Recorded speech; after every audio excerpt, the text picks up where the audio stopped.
There are places so ancient, they've almost disappeared from human memory. Not because they were never important, but because time buried them beneath deserts, forests, mountains, and forgotten landscapes. Across the world, archaeologists keep uncovering temples no one remembers, royal palaces that once ruled powerful kingdoms, hidden fortresses, sacred sanctuaries, and entire cities that vanished long before most of history was ever written. Every excavation reveals another piece of our past, a story preserved beneath layers of earth for thousands of years, waiting for someone to uncover it again. If you enjoy exploring the forgotten side of history, tonight, we'll travel across ancient Mesopotamia, the mountains of Turkey, the deserts of Egypt, the islands of the Mediterranean, and the forgotten kingdoms of Central Asia, exploring some of the most extraordinary archaeological sites ever discovered. So dim the lights, get comfortable, and let's begin our journey into the lost world beneath our feet, the temple city of Kadesh.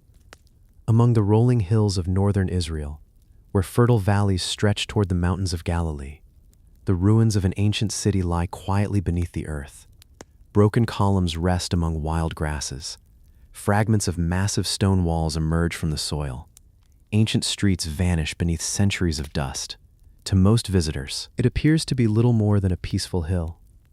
Yet beneath this landscape, archaeologists uncovered one of the largest and most important cities of the ancient Levant, a place where kings governed, armies marched, merchants traded, and magnificent temples welcomed generations of worshippers. This is Tel Kadesh, a forgotten temple city whose ruins preserve more than 3,000 years of continuous history. Tel Kadesh occupies a strategic position overlooking the fertile Hula Valley, near the crossroads connecting Egypt, Mesopotamia, and the Mediterranean coast. Long before written history recorded great empires, people recognized the value of this location. Fresh water flowed nearby. Rich farmland surrounded the settlement. Ancient roads passed directly through the region. Whoever controlled Kadesh controlled one of the northern gateways into Canaan. Its geography shaped its destiny. The city first flourished during the Bronze Age, more than 3,500 years ago. Over the centuries, it grew into one of the most influential settlements in northern Canaan. Egyptian pharaohs knew its importance. Canaanite rulers competed for its loyalty. Later, Israelites, Phoenicians, Persians, Greeks, and Romans all left their mark upon the city. Few archaeological sites preserve such a long sequence of civilizations. At the heart of Kadesh stood a magnificent temple complex. Religious ceremonies filled its courtyards. Priests welcomed pilgrims from surrounding towns. Offerings were presented before sacred altars. Smoke from ritual fires drifted above the city walls. The sanctuary became both a spiritual center and a symbol of political authority. In the ancient world, religion and government often stood side by side. Excavations have uncovered impressive architectural remains, massive limestone foundations, broad courtyards, monumental gateways, storerooms, administrative buildings, and carefully paved streets have gradually emerged beneath the earth. Each new excavation season reveals another part of a city that once bustled with life. The scale of construction reflects remarkable wealth and careful planning. One of Kadesh's greatest archaeological discoveries is its large administrative complex from the Persian and Hellenistic periods. Here, officials collected taxes, stored valuable goods, recorded trade, and governed the surrounding countryside. Thousands of ceramic storage jars once filled its storerooms. Imported goods arrived from across the eastern Mediterranean. The city became an important regional center connecting distant civilizations.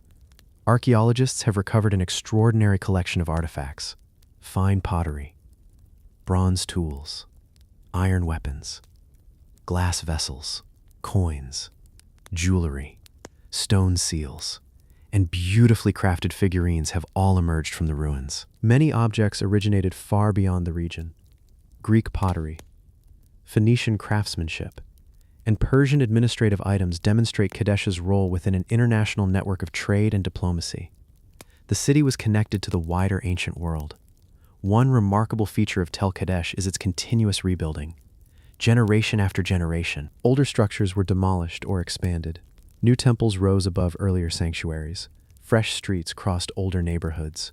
Collapsed walls became the foundations for later buildings. Each civilization added another chapter beneath the ground. Today, every archaeological layer tells the story of a different era. Modern archaeology has transformed our understanding of the city. Careful excavation has revealed monumental architecture buried beneath only a few meters of soil. Digital mapping reconstructs ancient streets. Laboratory analysis identifies the origins of imported ceramics. Microscopic studies examine seeds, animal bones, and pollen preserved within the settlement. Together, these discoveries allow researchers to reconstruct daily life with extraordinary precision. Yet much of Kadesh still remains unexplored. Standing upon the ancient mound today, the surrounding countryside appears calm. Olive trees cover the nearby hills. Birds circle above the valley. Nothing suggests that this quiet landscape once echoed with the voices of priests, merchants, soldiers, and royal officials. Yet beneath every step, the ancient city still waits. Its temples, palaces, and forgotten streets continue preserving the memory of thousands of years of human history. The temple city of Kadesh reminds us that some of history's greatest centers of power do not survive as towering monuments. Instead, they lie hidden beneath peaceful fields, waiting for archaeology to uncover the civilizations that once shaped the ancient Near East. Stone by stone, layer by layer, Tel Kadesh continues revealing the remarkable story of a city that stood at the crossroads of empires for more than 3 millennia. The fortress of Machaerus, high above the eastern shore of the Dead Sea, where steep cliffs rise from one of the lowest places on Earth. The ruins of an ancient fortress crown a lonely mountain. Its stone walls still cling to the summit. Broken towers overlook the desert below. Deep valleys surround the hill on nearly every side. From a distance, the fortress appears almost impossible to reach. Yet more than 2,000 years ago, kings ruled from these heights. Roman armies marched toward its gates, and one of history's most famous prisoners may have spent his final days within its walls. This is Machaerus, a mountain fortress where archaeology uncovers the story of power, rebellion, and one of the ancient world's most dramatic royal strongholds. Machaerus stands on a naturally fortified hill in present-day Jordan, more than 1,000 meters above the Dead Sea. Its location was carefully chosen. Steep ravines protected 3 sides of the mountain. Only a narrow ridge provided access to the summit. From the highest point, watchmen could see for many kilometers across the Judean wilderness, the Dead Sea, and the distant hills surrounding Jerusalem. The mountain itself became the fortress's greatest defense. The first major fortress was constructed during the Hasmonean Kingdom in the 1st century BC. Later, King Herod the Great completely rebuilt the site. Known for his ambitious building projects, Herod transformed Machaerus into one of the strongest fortresses in his kingdom. Massive defensive walls surrounded the summit. Powerful towers guarded the entrances. A magnificent royal palace overlooked the surrounding desert. The fortress became both a military stronghold and a luxurious royal residence. Excavations have revealed the remarkable layout of Herod's palace. Elegant courtyards welcomed distinguished visitors. Reception halls displayed royal authority. Private apartments housed the king and his officials. Roman-style bathhouses offered unexpected comfort in the middle of the desert. Beautiful mosaics decorated important rooms. Large storerooms protected grain, wine, and valuable supplies. Far more than a fortress, Machaerus functioned as a self-contained royal city. One of the site's most enduring historical associations is with John the Baptist. Ancient historical sources record that he was imprisoned at Machaerus during the reign of Herod Antipas. According to early Christian tradition, it was here that he was eventually executed. Although archaeologists cannot identify the exact location of his prison, the fortress remains closely connected to one of the most significant events recorded in biblical history. This association has drawn pilgrims and historians to the site for centuries. The fortress also played a decisive role during the First Jewish Revolt against Rome. In AD 66, Jewish rebels captured Machaerus and strengthened its defenses. For several years, the fortress resisted Roman control. Eventually, the Roman army surrounded the mountain. Siege ramps were constructed. Powerful siege engines advanced toward the walls. After a determined defense, the fortress finally surrendered. Its fall marked another important chapter in Rome's conquest of Judea. Archaeologists have uncovered impressive defensive features throughout the site. Thick stone walls, guard towers, massive gateways, hidden stairways, underground cisterns, and carefully designed fortifications demonstrate remarkable military engineering. Every structure took advantage of the mountain's natural geography. Invading armies faced both steep terrain and carefully planned defenses before reaching the summit. Water management was one of Machaerus' greatest engineering achievements. Despite standing high above the desert, the fortress maintained an abundant water supply. Large cisterns carved into the rock collected seasonal rainwater. Stone channels directed runoff into enormous underground reservoirs. These reserves allowed the inhabitants to survive lengthy sieges without relying on outside sources. Water became one of the fortress's greatest strategic advantages. Thousands of artifacts have emerged from the excavations. Pottery vessels, bronze coins, iron weapons, glassware, stone architectural fragments, decorated plaster, oil lamps, and everyday household objects all reveal the routines of life within the fortress. Rather than preserving only military history, these discoveries tell the story of servants, soldiers, craftsmen, priests, and royal officials who once lived behind its walls. Modern archaeological research continues transforming our understanding of Machaerus. Excavation teams have uncovered additional palace rooms hidden beneath collapsed stone. Digital reconstruction allows researchers to visualize the fortress as it appeared during Herod's reign. Drone surveys map defensive walls stretching across the mountain summit. Every excavation season reveals new details about one of the best preserved royal fortresses of the ancient Near East. Even today, parts of the site remain buried beneath centuries of debris. Standing atop Machaerus today, the Dead Sea glitters far below. The desert stretches endlessly toward the horizon. The palace halls have fallen silent. The towers no longer watch for approaching armies. The kings are gone, yet the mountain remains unchanged. Its ancient walls continue overlooking the wilderness, preserving the memory of one of the most dramatic fortresses ever built in the Holy Land. The fortress of Machaerus reminds us that some places become legendary not only because of their strength, but because of the history witnessed within their walls. Hidden high above the Dead Sea, its royal palace, powerful defenses, and forgotten ruins continue telling the remarkable story of kings, empires, and a fortress that stood at the center of some of the ancient world's most unforgettable events. The stone terraces of Risco Caido. Risco Caido lies in the rugged interior of Gran Canaria, one of Spain's Canary Islands off the northwest coast of Africa. Long before European explorers reached these islands, an indigenous population had already created thriving communities among the volcanic mountains. Separated from the outside world for centuries, they developed their own traditions, architecture, beliefs, and remarkable methods of adapting to one of the island's most dramatic landscapes. Unlike civilizations that built cities from cut stone, the people of Risco Caido carved directly into the volcanic cliffs. Entire villages were hollowed from the mountains. Homes, storage chambers, meeting places, granaries, animal shelters, and ceremonial caves gradually transformed the cliffs into living communities. The mountain itself became both shelter and sanctuary. Nature provided the walls. Human ingenuity created everything within them. One of the most remarkable features of the landscape is its extensive system of agricultural terraces. Across the steep mountain slopes, ancient builders carefully constructed long stone walls that created narrow levels for farming. These terraces prevented soil from washing away during seasonal rains. They captured valuable moisture.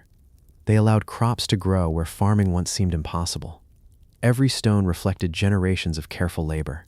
The mountains themselves became fertile fields. Archaeologists believe the terraces supported crops such as barley and wheat, along with fruit trees adapted to the island's climate.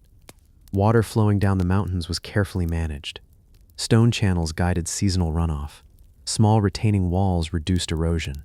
The entire landscape became a carefully engineered agricultural system. Rather than fighting the mountain, its inhabitants learned to work alongside it. Among the site's greatest discoveries is a sacred cave unlike any other. Known simply as Cave 6, its carefully carved interior contains a small opening in the ceiling. As sunlight enters the chamber during particular times of the year, beams of light slowly move across the walls. The shadows illuminate carved triangular symbols one after another.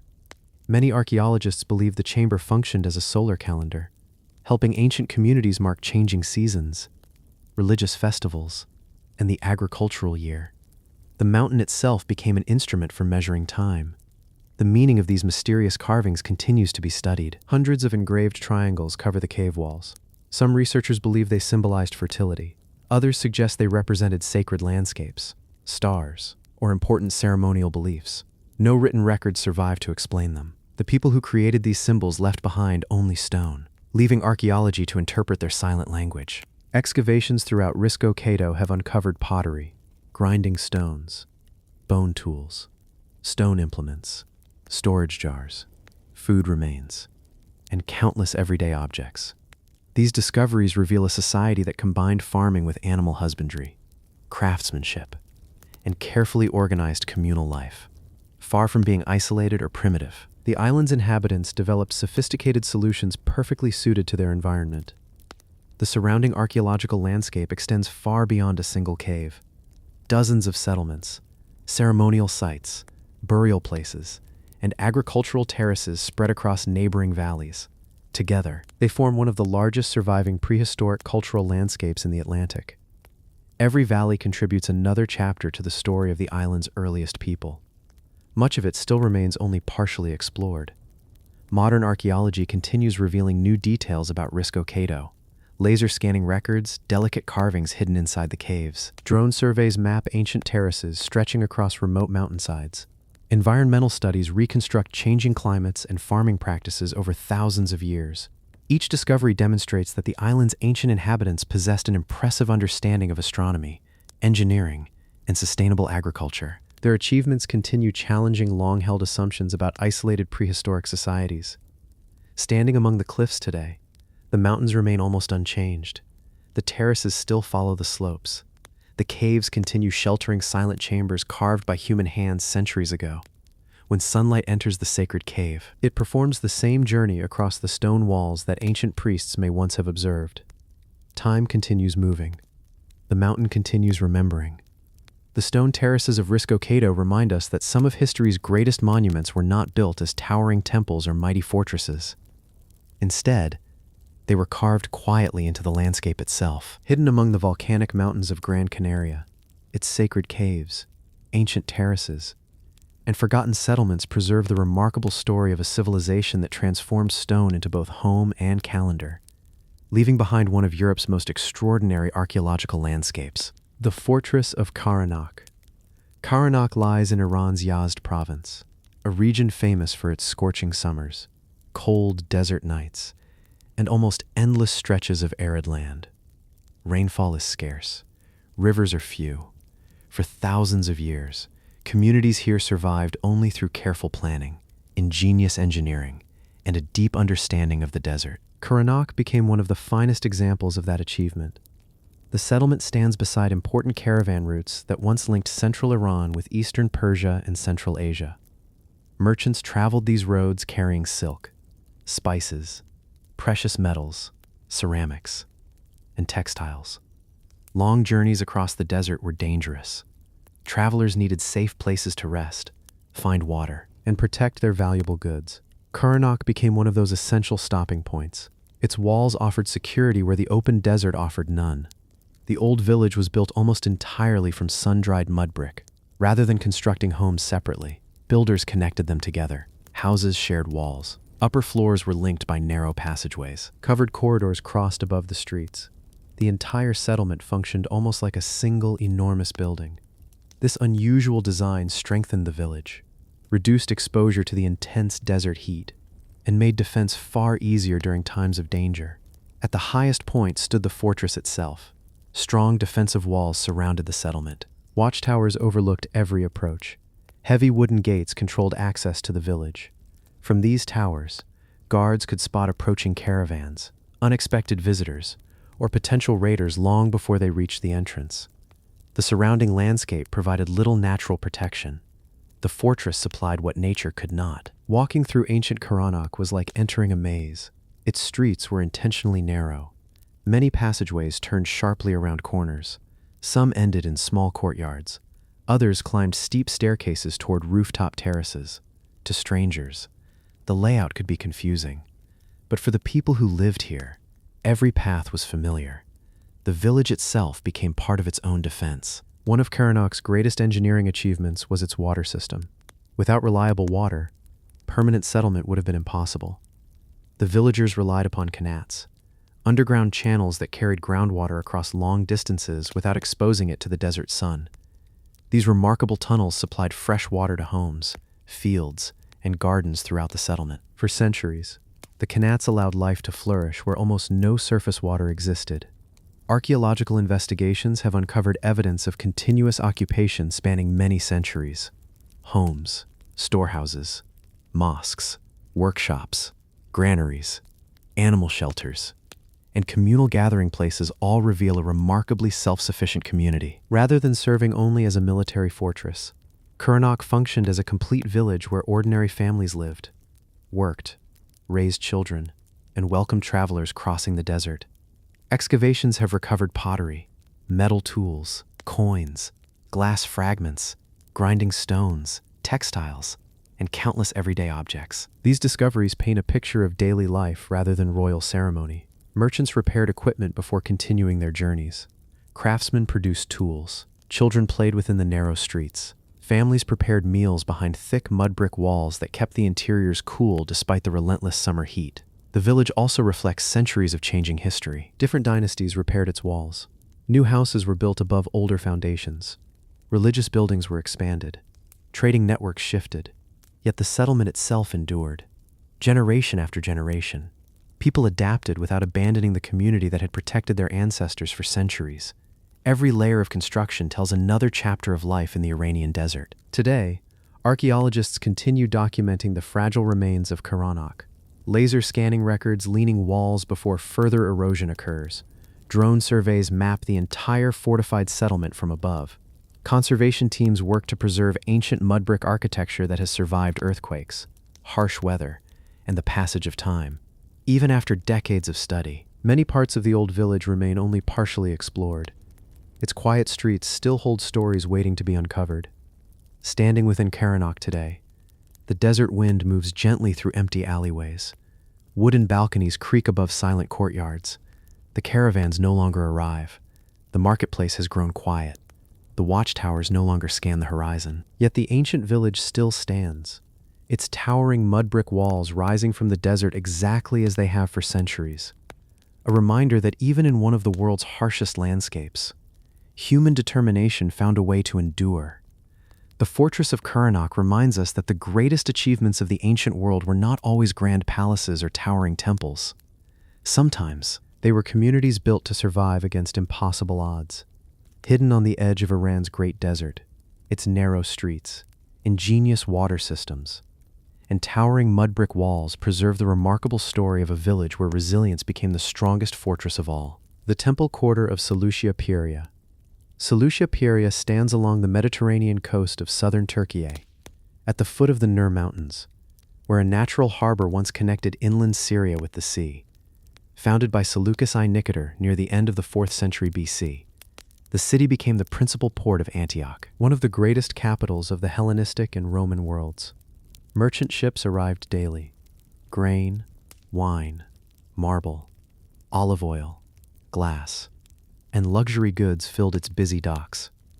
Beyond the harbor, a sacred district slowly grew into one of the city's most important places of worship.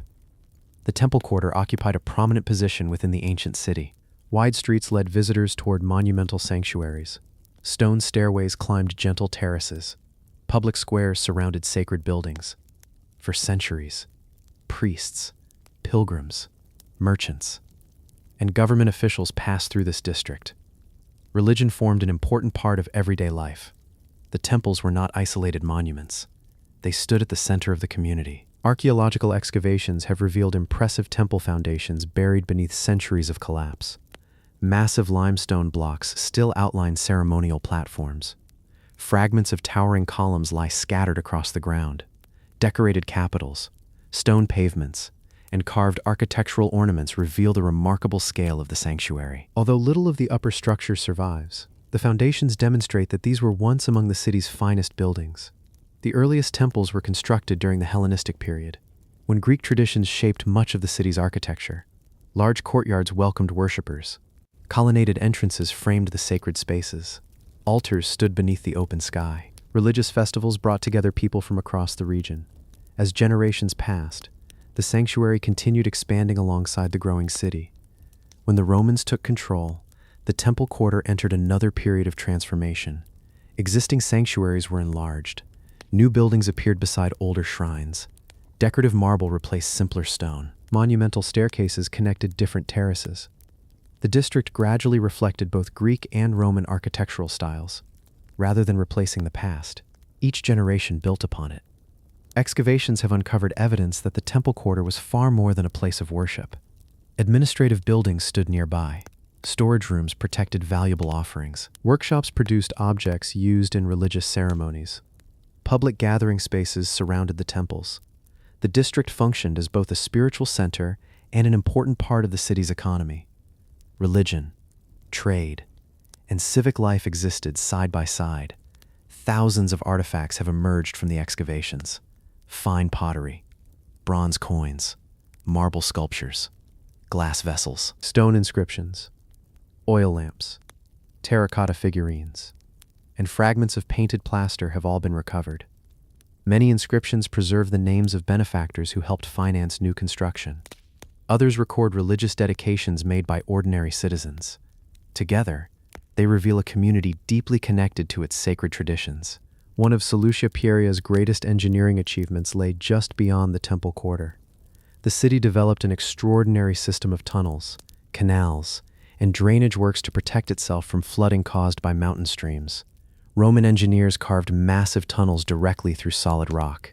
These diverted seasonal floodwaters away from the city.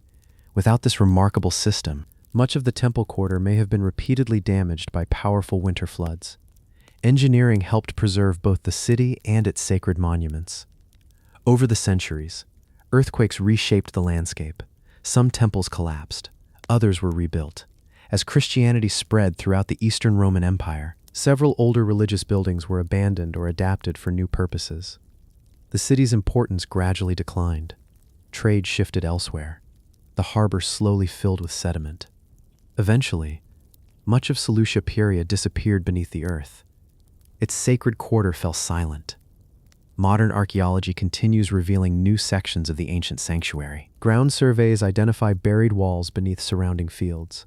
Laser scanning records, fragile architectural fragments. Excavation teams carefully uncover additional courtyards, temple foundations, and ceremonial spaces hidden beneath layers of soil. Each season brings a clearer understanding of one of the Eastern Mediterranean's most important religious centers. Much of the district still remains unexplored. Walking through the temple quarter today, broken columns rest where worshippers once gathered. Wildflowers grow between ancient paving stones.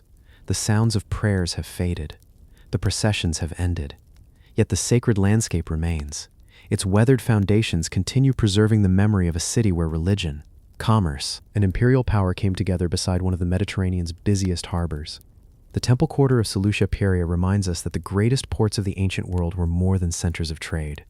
They were also places of belief, ceremony, and cultural exchange. Hidden beneath the soil of southern Turkey, its temples, sacred courtyards, and forgotten monuments continue revealing the remarkable story of a city that connected the Mediterranean with the heart of the ancient Near East. The Cliff Sanctuary of Matthi. Matthi occupies a rocky hilltop in the southwestern Peloponnese of Greece, overlooking fertile valleys that have supported farming communities for thousands of years. From its elevated position, the settlement commands wide views across the surrounding countryside. Ancient pathways once connected the hill with nearby villages, fields, and trade routes leading toward the coast. Today, only weathered stone foundations remain. But beneath these quiet ruins, archaeologists uncovered one of the best preserved Mycenaean settlements in the region. A place where religion, community, and daily life were closely connected. The first inhabitants settled Matthi during the Bronze Age, more than 3,500 years ago. Over time, the village expanded across the rocky ridge. Stone houses were carefully arranged along narrow streets. Terraces were cut into the hillside to support new buildings. Strong retaining walls prevented the steep slopes from collapsing. Rather than forcing the landscape to change, the builders shaped their settlement around the natural contours of the hill. Near the highest point of the settlement, archaeologists identified what is believed to have been a sacred sanctuary. Although time has erased much of its decoration, the surviving foundations suggest that this elevated area served an important ceremonial purpose. Its commanding position overlooked the entire community below. Religious rituals likely took place here. away from the busy homes and workshops that filled the lower terraces. The sanctuary became the spiritual heart of the settlement. Unlike the enormous temples built centuries later, the sacred buildings at Matthi were modest in scale. Stone walls enclosed open courtyards. Simple altars may have stood beneath the sky. Offerings of food, wine, oil, and valuable objects were probably presented during seasonal festivals. The ceremonies reflected the beliefs of a farming society whose survival depended upon successful harvests and changing seasons. Religion remained closely tied to everyday life. Excavations have revealed an impressively organized settlement. Stone-built homes lined narrow lanes. Storage rooms protected grain harvested from nearby fields. Workshops produced tools and household goods. Small courtyards served as gathering places for families. Drainage channels carried rainwater safely down the hillside. Even in this relatively small community, careful planning shaped every part of the village. Archaeologists have recovered a remarkable collection of artifacts: decorated pottery, grinding stones, bronze tools, stone blades, clay spindle whorls, animal bones, storage jars, and small figurines have all emerged from beneath the earth. These discoveries reveal a community built upon farming, craftsmanship, and local trade. Life at Matthi was practical, but far from isolated. One of the settlement's greatest strengths was its natural defensive position. Steep slopes protected much of the hill. Stone walls strengthened the most vulnerable approaches. From the sanctuary above, the surrounding valleys could be observed for great distances. Any approaching visitors, whether merchants or enemies, would have been seen long before reaching the settlement. The landscape itself formed part of the village's protection. The people of Matthi also demonstrated remarkable engineering. Large retaining walls supported homes built on uneven ground. Stone stairways connected different levels of the settlement. Terraces created valuable space where little naturally existed. Builders worked with the mountain rather than against it. Their understanding of the landscape allowed the village to thrive for centuries. Like many Mycenaean settlements, Matthi eventually experienced decline toward the end of the Bronze Age. Political instability, changing trade networks, and the wider collapse affecting much of the eastern Mediterranean transformed life across Greece. The sanctuary fell silent. Homes were abandoned. Stone walls slowly collapsed. The hillside gradually returned to nature. For centuries, the village remained hidden beneath the soil. Modern archaeological excavations have brought much of Matthi back into the light. Researchers continue uncovering additional houses, terraces, and ceremonial areas hidden beneath the hillside. Digital mapping helps reconstruct the original layout of the settlement. Environmental studies reveal what crops ancient farmers cultivated and how they adapted to the surrounding landscape. Even today, large sections of the ancient village remain only partially explored. Walking through Matthi today, the stone foundations are quiet. Wild grasses grow between ancient walls. The sanctuary no longer receives worshippers. The terraces no longer echo with daily life. Yet the hill continues overlooking the same fertile valleys that first attracted settlers thousands of years ago. Its peaceful landscape still preserves the memory of one of Bronze Age Greece's forgotten communities.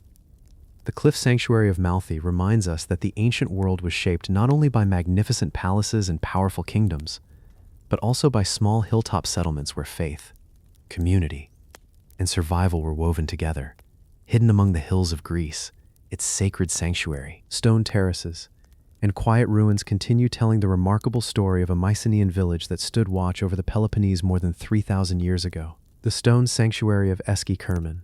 Eski Kerman rises above the limestone plateaus of southwestern Crimea, where towering cliffs overlook fertile valleys and ancient trade routes. From below, its steep rock walls appear almost impossible to climb. Yet on the summit, an entire city was carved directly into the stone. Hundreds of caves, narrow streets, watchtowers, homes, and sacred chambers once filled this remarkable plateau. Today, only silence remains.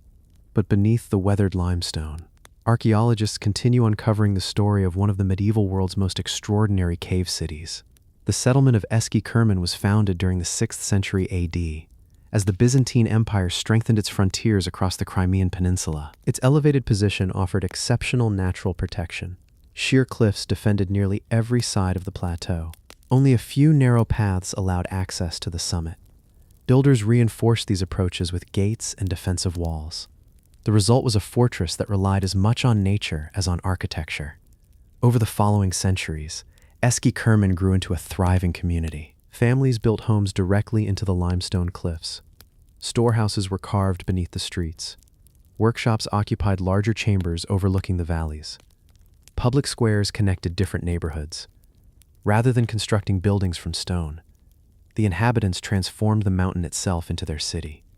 The cliff became both foundation and shelter. Among the settlement's most remarkable discoveries is its rock-cut sanctuary. Hidden within the cliff face, the small church was carefully carved from solid limestone. Its interior contains a simple altar, stone benches, and carved architectural details that still survive after more than 1,000 years. Faint traces of plaster and decorative painting suggest that the sanctuary was once far more colorful than it appears today. Although modest in size, it served as an important place of worship for the community living above. Archaeologists believe religious life played a central role in Eski Kerman. Several cave churches have been identified throughout the settlement. Some were built for public ceremonies. Others may have served small monastic communities or private worship. Stone crosses carved into the walls, burial chambers, and religious inscriptions all point to a deeply rooted Christian tradition that flourished here during the Byzantine period. Faith became woven into the very fabric of the city. Excavations have revealed an astonishing level of urban planning. More than 300 rock-cut caves have been documented. Some served as homes. Others became wine presses, granaries, animal shelters, or workshops. Wide streets crossed the plateau. Drainage channels directed rainwater away from buildings. Public cisterns stored precious water collected during the wet seasons. Every part of the settlement reflected careful planning. One of Eski Kerman's greatest engineering achievements was its water system. Unlike settlements built beside rivers, the city stood high above the surrounding valleys. Fresh water had to be carefully protected. Builders carved enormous underground cisterns directly into the limestone bedrock. Channels collected seasonal rainfall from across the plateau. These reservoirs supplied the population during long dry periods and times of siege. Without this sophisticated system, life on the summit would have been impossible. Archaeologists have recovered a remarkable collection of artifacts throughout the site: pottery vessels, iron tools, bronze buckles, glass beads, coins, grinding stones, oil lamps, and agricultural equipment all reveal the rhythms of daily life. These discoveries show that Eski Kerman was not simply a military fortress. It was a busy community of farmers, craftsmen, merchants, and religious leaders who lived together for centuries. The city also occupied an important position within regional trade networks. Roads passing beneath the cliffs connected the Crimean interior with ports along the Black Sea. Travelers carrying grain, wine, salt, and imported goods crossed these routes regularly. The inhabitants of Eski Kerman maintained close contact with neighboring Byzantine settlements while preserving their own distinctive way of life high above the valleys. During the late 13th century, the city's long history came to a violent end. Mongol invasions swept across Crimea. Many settlements were destroyed or abandoned. Eski Kerman was among them. Its churches fell silent. Its homes were left empty, without people to maintain them. The cave dwellings slowly filled with wind-blown soil. Nature gradually reclaimed the ancient city. Modern archaeological research continues revealing new sections of the settlement. Laser scanning records the complex network of caves. Drone surveys map streets hidden beneath vegetation. Excavation teams uncover forgotten homes, storage chambers, and religious buildings buried beneath centuries of collapse. Each new discovery expands our understanding of one of Eastern Europe's most remarkable rock-cut cities. Large parts of the plateau still remain unexplored. Walking through Eski Kerman today, the stone streets are quiet. The sanctuary no longer echoes with prayer. The watchtowers no longer guard the valleys below. Yet the cliffs remain unchanged. The caves still open toward the same horizon they overlooked 1,000 years ago. Within the silent limestone, the memory of an entire community continues to endure. The stone sanctuary of Eski Kerman reminds us that some of history's greatest cities were not built upon the land, but carved into it. Hidden high above the valleys of Crimea, its cave churches, rock-cut homes, and forgotten streets preserve the remarkable story of a civilization that transformed an ordinary plateau into one of the medieval world's most extraordinary settlements. The temple quarter of Tel Nebi Yunus. Tel Nebi Yunus rises on the eastern bank of the Tigris River, within the ancient city of Nineveh, one of the greatest capitals of the Assyrian Empire. For centuries, The mound was known primarily for the shrine traditionally associated with the biblical prophet Jonah. Because the site remained occupied and deeply respected, large-scale archaeological excavations were limited for generations. Much of what lay beneath remained hidden. Only in recent years have archaeologists begun uncovering remarkable traces of the ancient Assyrian city buried below the mound. Long before later religious monuments appeared here, Tel Nebi Yunus formed part of ancient Nineveh, the vast imperial capital of the Neo-Assyrian Empire. During the 7th century BC, Nineveh became one of the largest cities in the world. Its enormous walls enclosed royal palaces, gardens, administrative buildings, and sacred temples dedicated to the empire's most important deities. The mound occupied one of the city's most significant ceremonial districts. Archaeological investigations suggest that parts of the mound contained an important temple quarter. Here, priests carried out daily rituals. Offerings were presented before sacred statues. Royal ceremonies reinforced the authority of Assyrian kings. Religion and government worked together, with the temples serving not only as places of worship, but also as centers of administration, education, and economic activity. The sacred precinct formed an essential part of life inside Nineveh. One of the site's greatest archaeological discoveries came unexpectedly. During recent investigations, researchers identified previously unknown Assyrian passages and monumental architectural remains beneath the mound. Massive stone corridors, carved relief fragments, and carefully constructed walls emerged from beneath later layers of construction. These discoveries confirmed that significant sections of ancient Nineveh had remained preserved beneath Tel Nebi Yunus for more than 2.5 millennia. Excavations have revealed evidence of impressive Assyrian engineering. Large limestone blocks formed monumental foundations. Broad stairways connected different levels of the complex. Stone-paved courtyards provided gathering places for religious ceremonies. Drainage systems protected important buildings from seasonal flooding. Every structure reflected the extraordinary planning that characterized the Assyrian capital. The temple district was built to endure. Archaeologists have recovered a growing collection of artifacts from the site.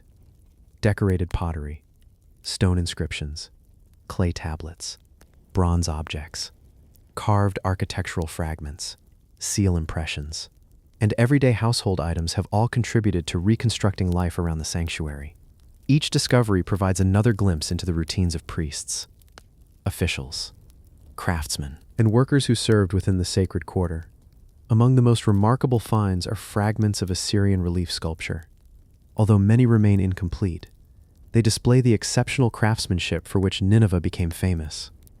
Royal processions, protective spirits, sacred symbols, and finely carved decorative motifs once adorned important buildings throughout the complex. Even broken fragments preserve extraordinary artistic detail.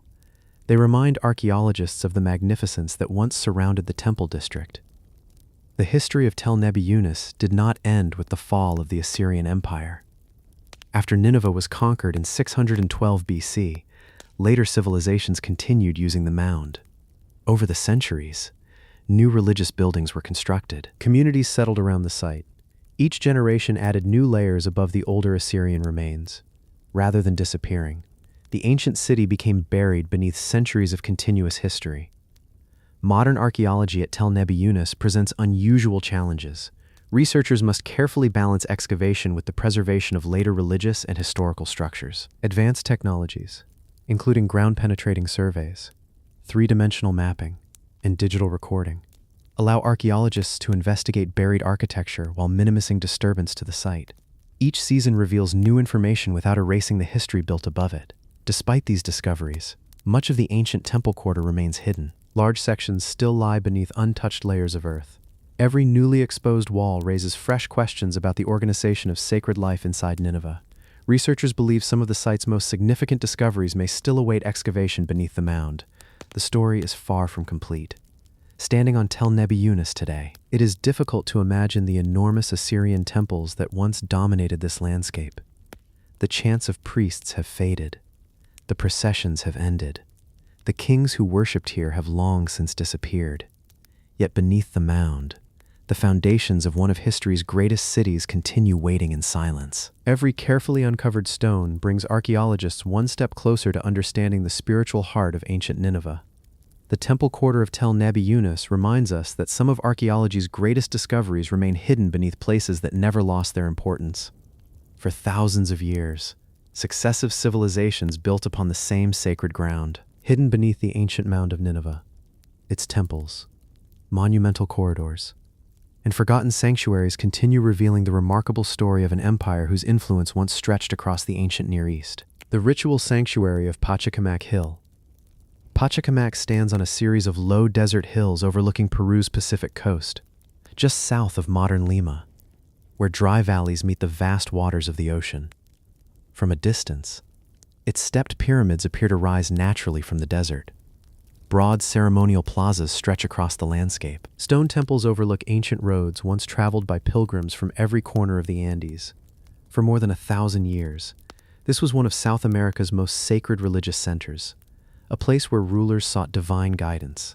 Pilgrims traveled hundreds of kilometers, and priests guarded one of the most revered sanctuaries in the ancient world. The sacred city of Pachacamac began to flourish around the 3rd century AD, long before the rise of the Inca Empire. Its name comes from Pachacamac, a powerful creator deity worshipped across much of the central Andes. People believed this god controlled earthquakes, fertility, the harvest, and the forces of nature itself. Communities from distant regions traveled here to seek blessings, offer offerings, and consult the priests who served the sanctuary. The hill became one of the greatest pilgrimage destinations in ancient Peru. Over the centuries, several civilizations expanded the sacred complex. The Lima culture established some of its earliest temples. Later, the Wari transformed the city into a major religious center. Centuries afterward, the Ixma people constructed new ceremonial buildings across the growing settlement. Finally, the Inca Empire incorporated Pachacamac into its vast network of sacred places without destroying its older traditions. Each civilization respected the sanctuary, adding new monuments while preserving those already standing. Archaeological excavations have revealed an enormous ceremonial landscape. Stepped pyramids built from adobe bricks dominate the site. Broad plazas welcomed thousands of pilgrims. Sacred courtyards connected temples across the hill. Long processional roads guided visitors toward the holiest parts of the sanctuary. Rather than functioning as a single temple, Pachacamac developed into an entire religious city. Every building contributed to its ceremonial purpose. Near the summit stood the Temple of Pachacamac, the spiritual heart of the complex. Access to the sanctuary was carefully controlled. Only priests and selected individuals were permitted to approach its innermost chambers. Ancient Spanish chronicles describe a sacred wooden idol housed within the temple, an object believed to speak through the priests during important ceremonies. Although the idol no longer survives, its legend continues to fascinate historians and archaeologists alike. One of the site's most remarkable features is its careful relationship with the surrounding landscape. The temples were positioned to overlook both the Pacific Ocean and the fertile valleys below. Mountains rose in the distance. The desert stretched endlessly beyond the sacred walls. To the ancient inhabitants, the natural world itself formed part of the religious experience. The sanctuary was built not apart from nature, but in harmony with it. Excavations have uncovered thousands of artifacts throughout the ceremonial district. Fine ceramics, copper ornaments, stone tools, shell jewelry, textiles, wooden objects, offerings of food, and beautifully woven fabrics have all emerged from beneath the desert sands. Many items originated hundreds of kilometers away. They reveal that pilgrims arrived from every corner of the Andes, bringing gifts to honor the sacred sanctuary. The priests of Pachacamac managed far more than religious ceremonies. Storehouses protected offerings presented by pilgrims. Workshops produced ritual objects. Administrative buildings organized the growing flow of visitors. The sanctuary became both a spiritual center and an important economic institution. Religion shaped nearly every aspect of life within the city. When the Inca Empire expanded along the Pacific coast during the 15th century, its rulers chose not to replace the sanctuary. Instead, they recognized its immense religious importance. New Inca buildings were added beside the older temples. Pilgrimages continued. Ceremonies remained active. The ancient traditions survived under new imperial rule. Few sacred sites in the Andes maintained such remarkable continuity across different civilizations. Modern archaeological research continues uncovering hidden parts of the ceremonial complex. Ground surveys reveal buried structures beneath drifting sand. Excavation teams carefully expose additional plazas, temples, and residential compounds once occupied by priests and pilgrims. Environmental studies reconstruct ancient irrigation systems that supported life around the sanctuary. Even after decades of excavation, large portions of Pachacamac remain unexplored. Its greatest discoveries may still lie beneath the desert. Walking across Pachacamac Hill today, the temples stand quietly beneath the Peruvian sun. The processional roads remain empty. The voices of pilgrims have faded. The sacred ceremonies have long since ended. Yet the vast ceremonial landscape still commands the same sweeping view across the coast that inspired generations of worshippers. Stone, adobe, and desert continue preserving one of the most remarkable sacred cities ever built in the ancient Americas. The ritual sanctuary of Pachacamac Hill reminds us that the greatest religious centers were not always built by a single civilization. For more than 1,000 years, different cultures gathered upon the same sacred ground, each adding another chapter to its remarkable history. Hidden beneath Peru's coastal desert, its temples, ceremonial plazas, and forgotten sanctuaries continue revealing the enduring spiritual legacy of one of the ancient world's greatest pilgrimage cities, the Palace of Tuxpan. The Palace of Tuxpan stands atop the towering limestone cliffs of Van Fortress, overlooking the vast blue waters of Lake Van in eastern Turkey. From its elevated position, the fortress commands one of the most spectacular views in the ancient Near East. Steep cliffs protect its southern face. Wide plains stretch toward distant mountains. Ancient roads once crossed the valleys below, connecting kingdoms across Anatolia, Mesopotamia, and the Armenian highlands. It was here, more than 27 centuries ago, that the kings of Urartu built one of their greatest royal capitals. Tuxpan became the capital of the kingdom of Urartu during the 9th century BC, at a time when the Assyrian Empire dominated much of the Near East. Urartu emerged as one of its strongest rivals. The kingdom controlled vast territories surrounding Lake Van, rich in fertile farmland, copper, iron, and valuable trade routes. Its rulers transformed the rocky outcrop into an almost impregnable royal fortress. From here, they governed an empire that stretched across much of eastern Anatolia and the southern Caucasus. At the heart of the fortress stood the royal palace, built upon massive stone foundations. Its walls overlooked both the city below and the immense lake beyond. Reception halls welcomed foreign ambassadors. Private apartments housed the royal family. Administrative offices directed the affairs of the kingdom. Storerooms protected tribute collected from distant provinces. The palace was far more than a residence. It became the political center of the Urartian state. Archaeological excavations have revealed remarkable sections of the palace complex. Monumental stone terraces supported mud brick buildings above. Broad courtyards connected different wings of the royal residence. Large columned halls provided space for official ceremonies. Stone staircases climbed between separate levels of the fortress. Although many upper structures disappeared long ago, the surviving foundations reveal a palace of extraordinary scale. One of Tuxpan's greatest strengths was its natural setting. The limestone ridge rises dramatically above the surrounding plain. Attackers approaching from below faced steep cliffs before reaching the defensive walls. Only carefully controlled pathways led to the summit. Urartian engineers strengthened these natural defenses with enormous fortifications, watchtowers, and massive gates. The mountain itself became part of the palace's protection. The kings of Urartu were renowned builders, and the palace reflected their engineering skill. Huge dressed limestone blocks formed stable foundations capable of supporting heavy mud brick walls. Sophisticated drainage channels carried rainwater safely away from important buildings. Rock-cut stairways connected the palace with lower sections of the fortress. Nearby reservoirs collected precious water for both the royal household and the military garrison. Every element was designed with remarkable precision. Perhaps the most famous discoveries at Tuxpan are its royal inscriptions. Several kings ordered long texts carved directly into the living rock surrounding the fortress, written in cuneiform.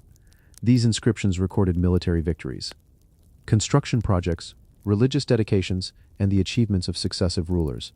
For centuries, the writings remained unreadable. Only after the decipherment of cuneiform did the voices of Urartu's kings finally return. Today, these inscriptions provide some of the kingdom's most valuable historical records.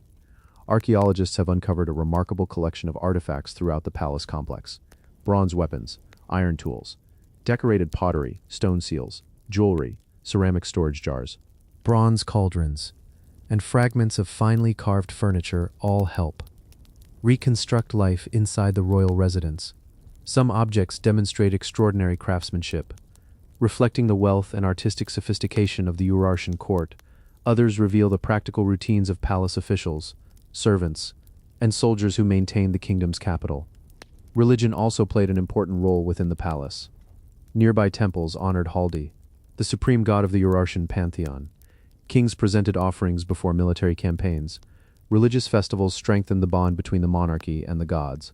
The palace and temple formed two halves of the same royal landscape. Political authority and sacred belief existed side by side upon the fortress summit. Despite its strength, Tushpa eventually witnessed the decline of the Urartian kingdom. During the late 7th and early 6th centuries BC, regional conflicts intensified. New powers emerged across the Near East. The kingdom gradually weakened. Its royal palace fell into disuse. Later civilizations occupied portions of the fortress, building above older Urartian remains while preserving parts of the ancient walls. The capital slowly became a monument to a vanished empire. Modern archaeological research continues uncovering new sections of the palace. Laser scanning records weathered inscriptions carved into the cliffs. Drone surveys map buried architectural remains across the fortress summit. Excavation teams carefully expose additional courtyards, storehouses, and defensive structures hidden beneath centuries of collapse. Each discovery expands our understanding of one of the ancient Near East's least familiar kingdoms.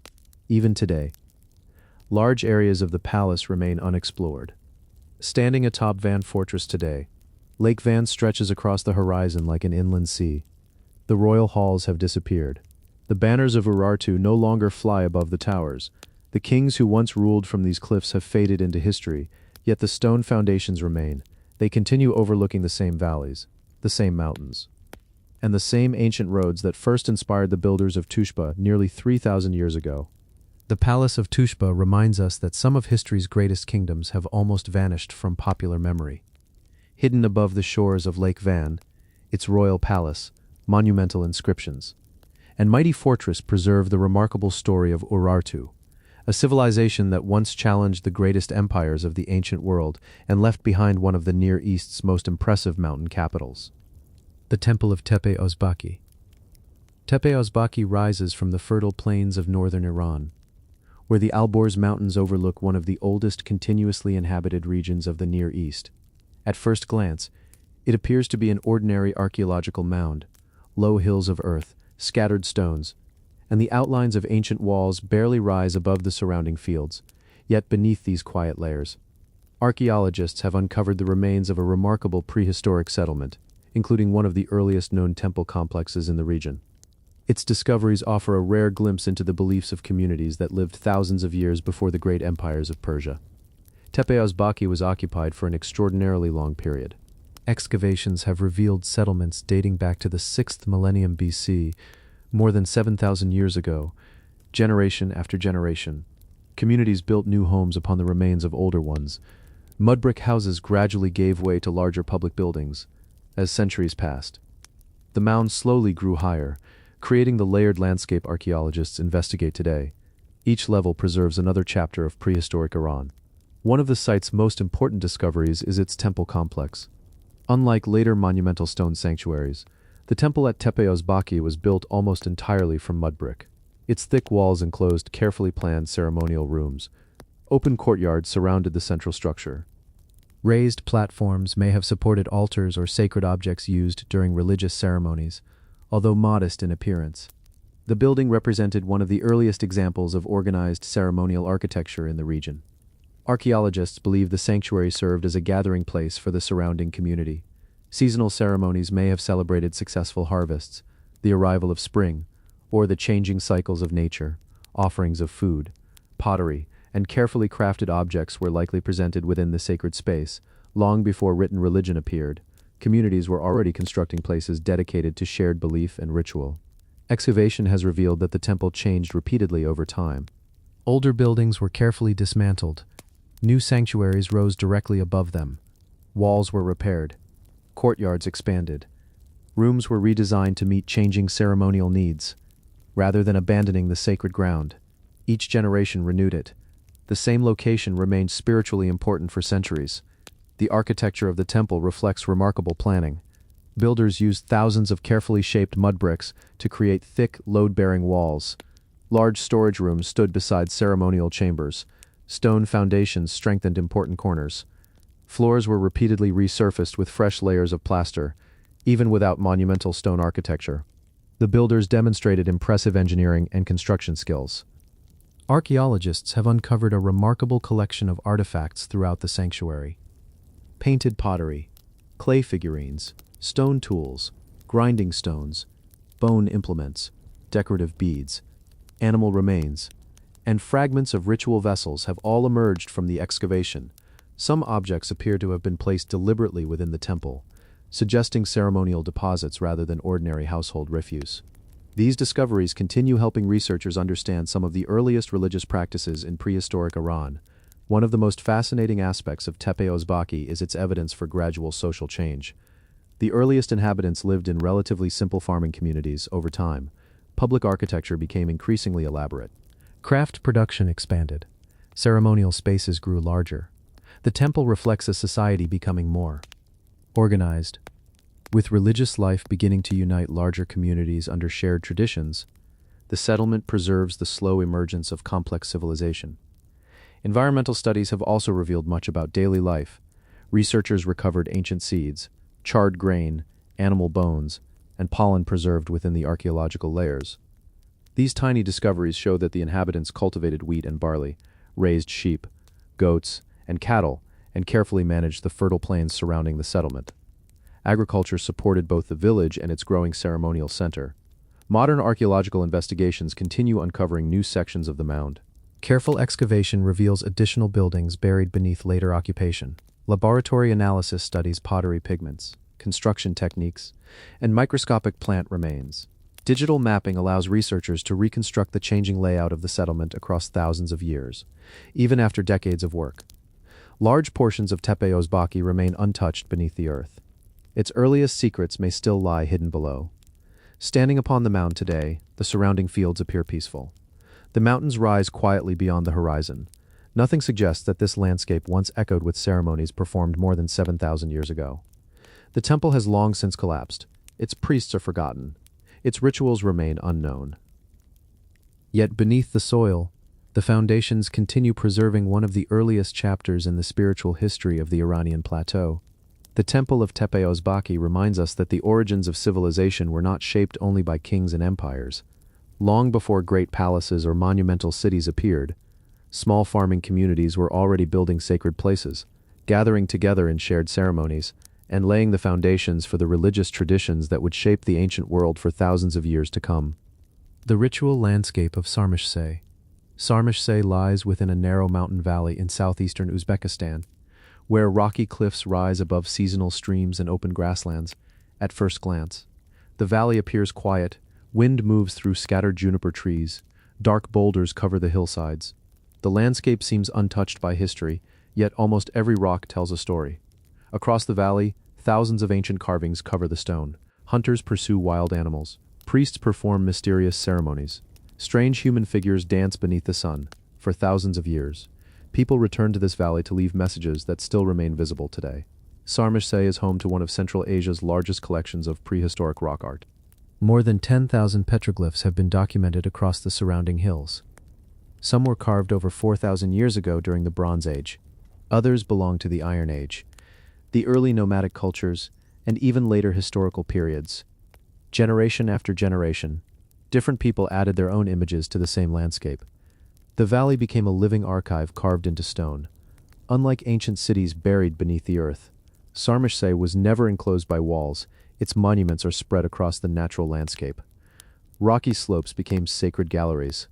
Large boulders served as ceremonial markers. Open clearings may have hosted seasonal gatherings. The mountains themselves formed the sanctuary. Nature was not simply the setting. It became part of the ritual world. Archaeologists believe the valley held deep spiritual significance. Many carvings appear in clusters, suggesting certain areas were used repeatedly for ceremonies. Some boulders contain dozens of overlapping images, created across many centuries, rather than choosing new locations. Successive communities returned to the same sacred places. The landscape preserved memory as much as belief. Among the most striking carvings are the animals. Wild mountain goats with enormous curved horns dominate many rock faces. Deer, bulls, horses, camels, wolves, and hunting dogs also appear throughout the valley. Some animals are shown standing peacefully, others are surrounded by hunters carrying bows and spears. These scenes reveal both the importance of hunting and the close relationship between ancient communities and the natural world. Human figures are equally fascinating. Some are shown riding horses. Others appear armed with spears or bows. Several figures raise their arms toward the sky, perhaps participating in ceremonies or ritual dances. A few wear elaborate headdresses unlike anything seen in ordinary hunting scenes. Because no written records survive, the exact meaning of these images remains uncertain. Their silence continues to challenge archaeologists today. One of the greatest mysteries at Sarmish is the repetition of certain symbols. Circular designs, solar motifs, geometric patterns, and unusual anthropomorphic figures appear across different sections of the valley. Some researchers believe these represented religious beliefs. Others suggest they marked tribal territories, sacred routes, or important seasonal gatherings. The carvings may have served many different purposes over thousands of years. Their true meaning has never been fully understood. Excavations around the valley have uncovered evidence that people did far more than create rock art here. Stone tools, ceramic fragments, fireplaces, animal bones, and temporary campsites have all been discovered nearby. These finds suggest that groups returned regularly to the valley, living here during hunting seasons or participating in ceremonial events. The petroglyphs formed only one part of a much larger ritual landscape. The surrounding mountains also shaped life at Sarmish. Natural springs provided fresh water. Wild animals moved through the valleys. High pastures supported seasonal grazing. Ancient pathways connected the site with other settlements across Central Asia. Its location made it both practical and sacred. People came not only because they could survive here, but because the landscape itself held meaning. Modern archaeology continues revealing new carvings hidden beneath weathered rock surfaces. Drone surveys map the valley in remarkable detail. Three-dimensional scanning preserves fragile petroglyphs before erosion can erase them. Digital imaging reveals carvings almost invisible to the naked eye, even after decades of research. New discoveries continue emerging across the surrounding hills. The valley still holds many secrets beneath its weathered stones. Walking through Sarmish today, the only sounds are the wind, flowing water, and distant birds. The artists who carved these stones vanished thousands of years ago. Their language has disappeared, their ceremonies are forgotten, yet their images remain exactly where they left them. Every carved animal, every mysterious symbol, and every human figure continues watching over the valley, waiting for someone to understand the stories they were meant to preserve. The ritual landscape of Sarmish reminds us that not every sacred place was built with temples or towering monuments. Sometimes the mountain valley itself became the sanctuary. Hidden among the hills of Uzbekistan, its ancient petroglyphs, ceremonial gathering places, and timeless rock carvings preserve one of humanity's longest conversations with the landscape, a conversation that has endured for more than 4,000 years. The temple complex of Alabanda. Alabanda lies in the fertile valley of the Seine River in southwestern Turkey, surrounded by rugged hills and ancient olive groves. Today, broken columns rest beneath the open sky. Fragments of marble temples lie scattered across quiet fields. The sounds of merchants and pilgrims have long disappeared, yet beneath these peaceful ruins, archaeologists continue uncovering one of the most prosperous cities of ancient Caria, a place where magnificent sanctuaries stood beside grand public buildings, reflecting centuries of wealth and devotion.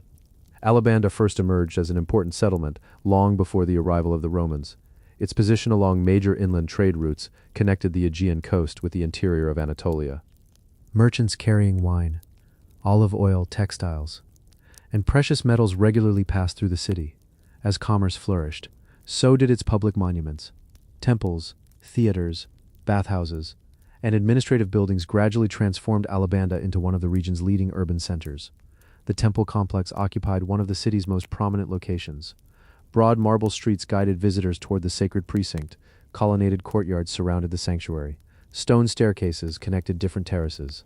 Priests welcomed worshippers arriving from nearby towns and villages. Religious festivals filled the complex with music, offerings, and ceremonial processions. The temples were not isolated monuments. They formed the spiritual heart of the city. Archaeological excavations have revealed impressive temple foundations built from massive limestone and marble blocks. Although earthquakes and centuries of stone reuse destroyed much of the upper architecture, the surviving remains reveal buildings of extraordinary scale, decorated column bases, carved capitals, stone pavements, and sculptured architectural fragments demonstrate the remarkable craftsmanship of ancient builders. Even in ruin, The sanctuary reflects the city's former importance. One of the principal temples was dedicated to Zeus Chrysaorus, a regional form of the supreme Greek god especially revered throughout Caria. Religious gatherings held here attracted representatives from neighboring cities. Important political decisions may have accompanied major religious celebrations in the ancient world. The boundary between government and religion was often impossible to separate. The temple served both the gods and the community. As Alabanda grew wealthier during the Hellenistic period, its sanctuary expanded alongside it. New courtyards were constructed. Additional shrines appeared beside older temples. Public fountains supplied fresh water to visitors. Marble statues decorated ceremonial spaces. The sanctuary gradually became one of the city's most magnificent public districts. Its beauty reflected the prosperity of the entire region. When Roman rule reached Asia Minor, the temple complex entered another period of transformation. Existing buildings were restored. New architectural decorations followed Roman artistic traditions while preserving older Greek foundations. Monumental gateways welcomed increasing numbers of visitors. The sanctuary continued serving both local residents and travelers crossing the province. Rather than replacing the older city, the Romans enhanced what already existed. Excavations have uncovered a remarkable collection of artifacts throughout this sacred precinct. Marble statues, bronze coins, terracotta figurines, stone inscriptions, decorated pottery, glass vessels, oil lamps, and fragments of ceremonial altars have all emerged from beneath the soil. Several inscriptions preserve the names of priests, city officials, and wealthy benefactors who financed new construction. Together, these discoveries reveal how deeply religion shaped civic life in Alabanda.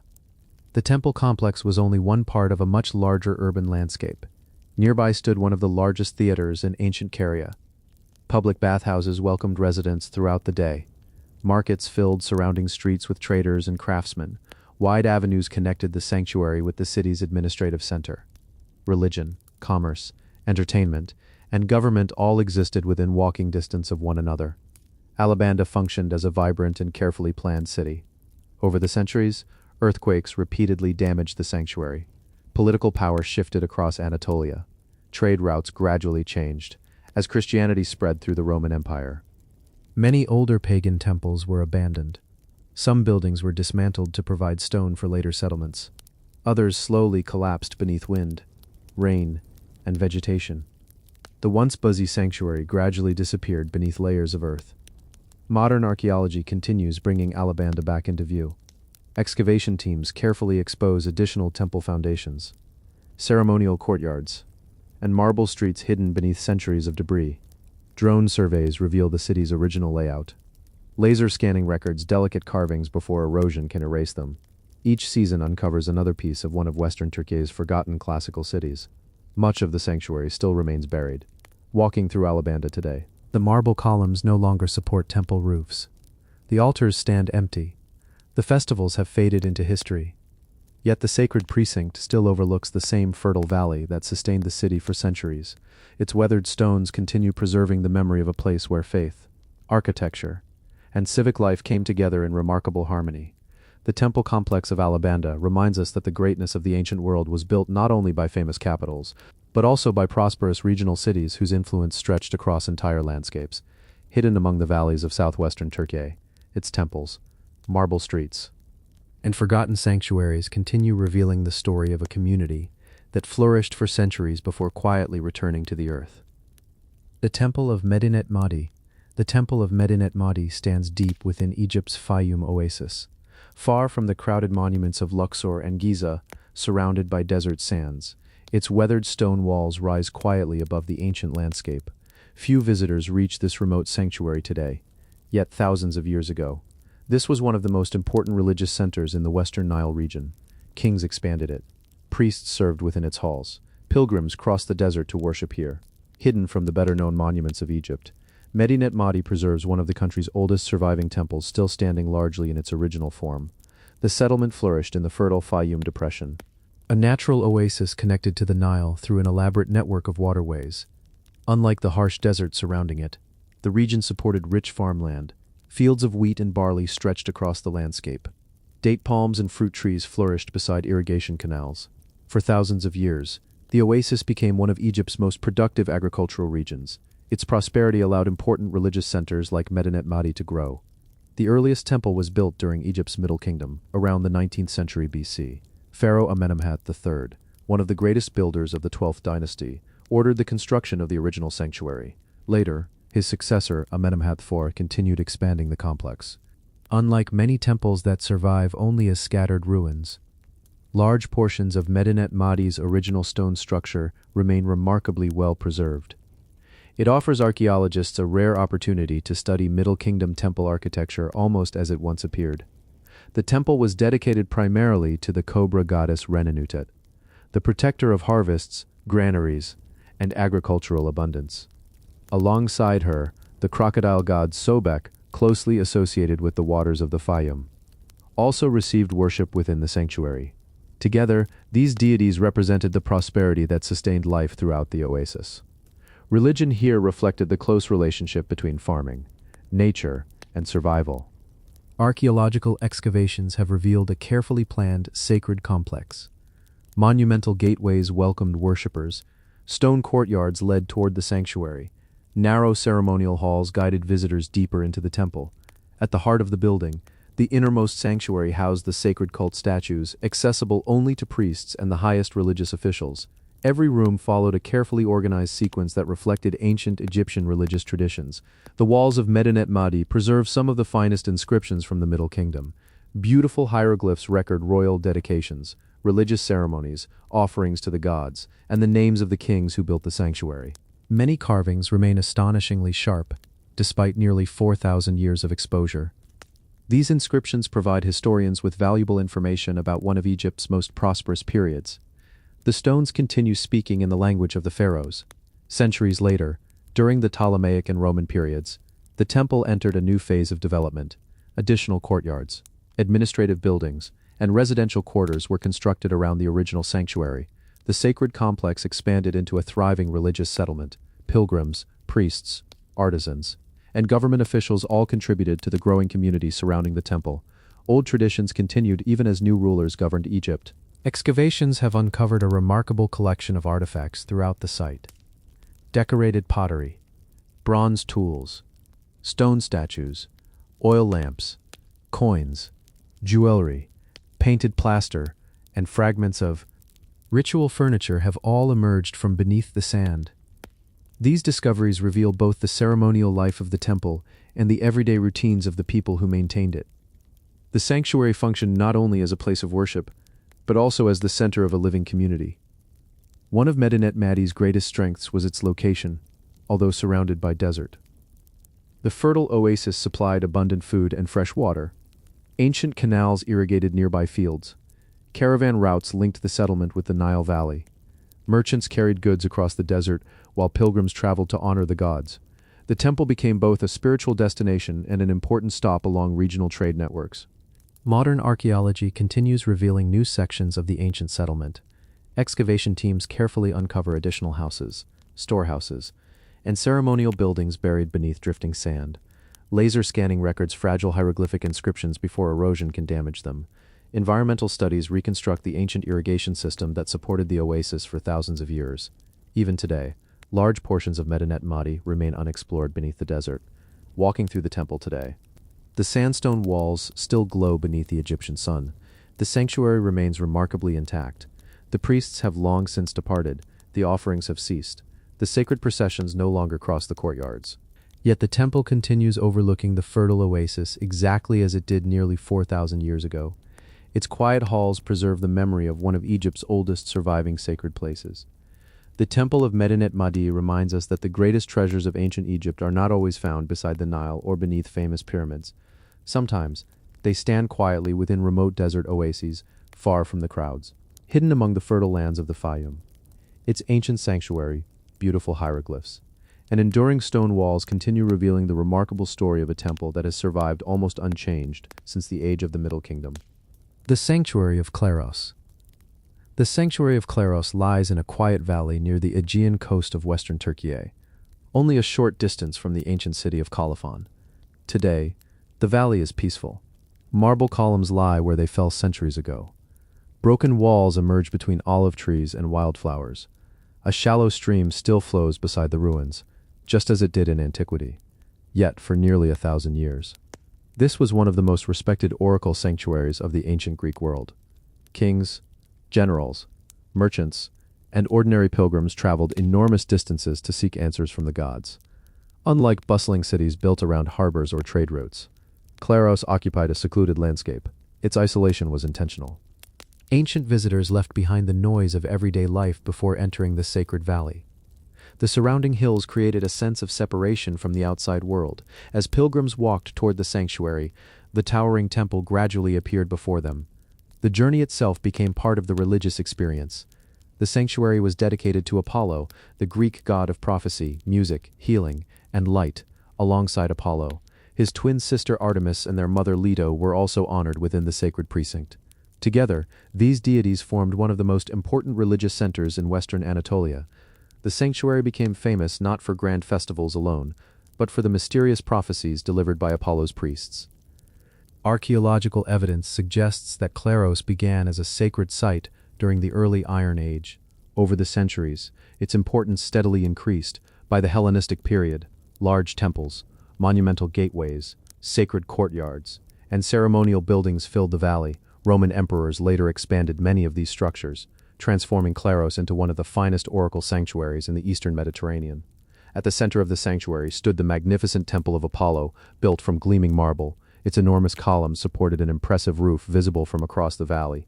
Wide staircases welcomed pilgrims into the sacred precinct. Beautiful carved capitals decorated the entrances. Although earthquakes eventually brought much of the temple down, its surviving foundations reveal one of the largest Ionic temples ever constructed in the ancient Greek world. One of Claros' most remarkable features lies beneath the temple itself. Unlike most Greek sanctuaries, the oracle chamber was located underground.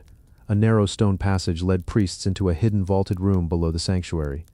Within this chamber, natural spring water flowed continuously. Ancient writers believed the sacred water inspired prophetic visions.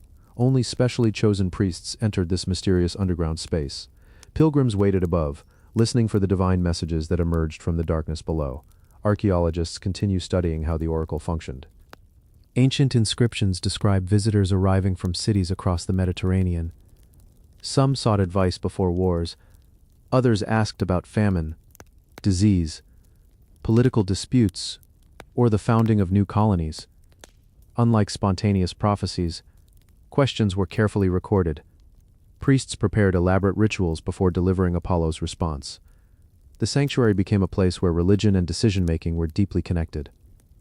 Excavations have uncovered hundreds of remarkable inscriptions throughout the site. Marble blocks preserve official decrees, religious dedications, lists of priests, and messages left by grateful pilgrims. Some inscriptions still mention cities located hundreds of kilometers away. These texts reveal the extraordinary reputation Claros achieved throughout the ancient world. Its influence extended far beyond Western Anatolia. The sanctuary also possessed an impressive ceremonial layout. Broad processional roads guided visitors toward the temple. Sacred courtyards provided space for religious gatherings. Monumental altars stood before the main sanctuary. Nearby buildings housed priests, temple officials, and pilgrims arriving for festivals. The entire complex was carefully planned to create a gradual movement from the ordinary world into sacred space. Architecture itself became part of the ritual. Archaeologists have recovered an extraordinary collection of artifacts from the sanctuary. Marble statues, bronze votive offerings, ceramic vessels, glass objects, coins, oil lamps, stone sculptures, and fragments of painted architectural decoration have all emerged during excavation. Many objects were left intentionally as gifts to Apollo, reflecting centuries of devotion by people who believed the god had answered their prayers. The sanctuary remained active throughout the Roman period. Even powerful emperors respected its reputation. However, as Christianity spread across the eastern Mediterranean, many pagan sanctuaries gradually lost their importance. Religious ceremonies became less frequent, temple maintenance declined, earthquakes damaged many buildings, marble blocks were carried away for later construction. The once famous oracle slowly fell silent. Its sacred valley was eventually abandoned to nature. Modern archaeological excavations have transformed our understanding of Claros. Researchers have carefully uncovered the temple foundations, the underground oracle chamber, ceremonial streets, and monumental gateways hidden beneath centuries of soil. Laser scanning preserves fragile inscriptions. Ground surveys continue identifying buried buildings beyond the visible ruins. Even today, much of the sanctuary remains unexplored. Each excavation season uncovers another piece of one of antiquity's greatest oracle centers. Walking through Claros today, the marble columns no longer support the temple roof. The priests no longer descend into the underground chamber. The pilgrims have disappeared. The sacred questions have gone unanswered for centuries. Yet the quiet spring still flows beneath the sanctuary, exactly as it did when ancient visitors believed the voice of Apollo emerged from the darkness below.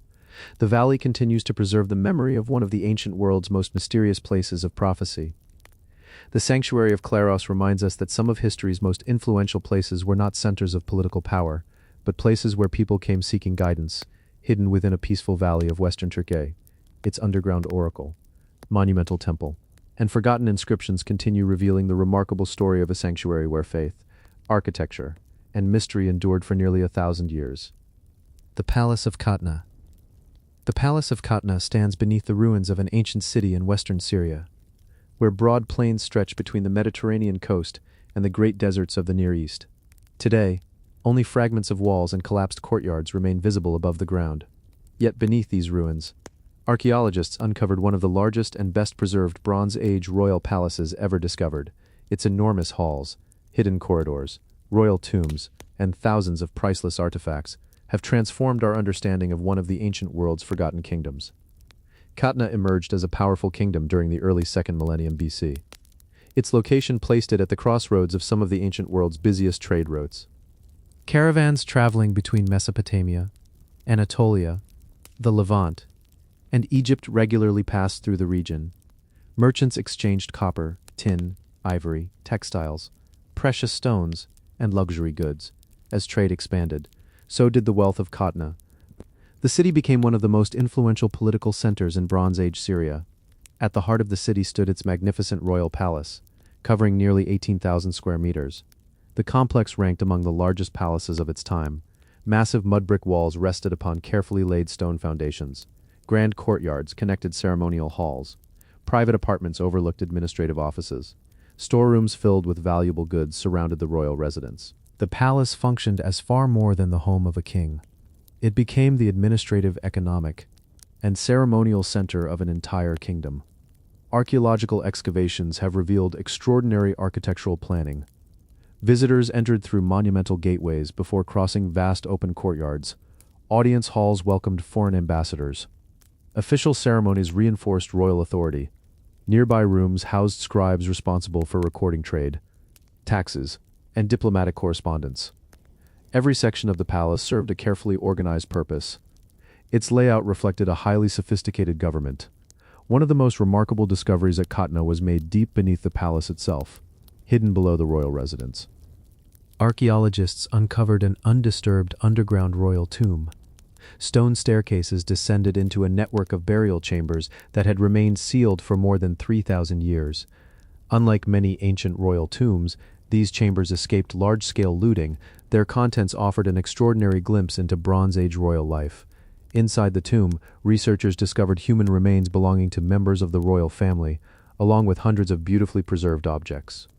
Gold jewelry, ivory carvings, decorated weapons, alabaster vessels, stone sculptures, fine ceramics, glass beads, and imported luxury goods filled the chambers. Many artifacts originated hundreds or even thousands of kilometers away. They reveal the remarkable international connections maintained by the Kingdom of Katna. Excavations have also uncovered thousands of clay tablets and seal impressions throughout the palace. These documents recorded diplomatic agreements, commercial transactions, royal administration, and communication with neighboring kingdoms. Some texts mention powerful rulers of Babylon, Mari, and Egypt. Together, they reveal that Katna stood among the major political powers of the Bronze Age Near East. It was not an isolated kingdom, but an active participant in international affairs. The palace itself demonstrated impressive engineering. Thick mud brick walls insulated rooms from Syria's intense summer heat. Large courtyards improved ventilation.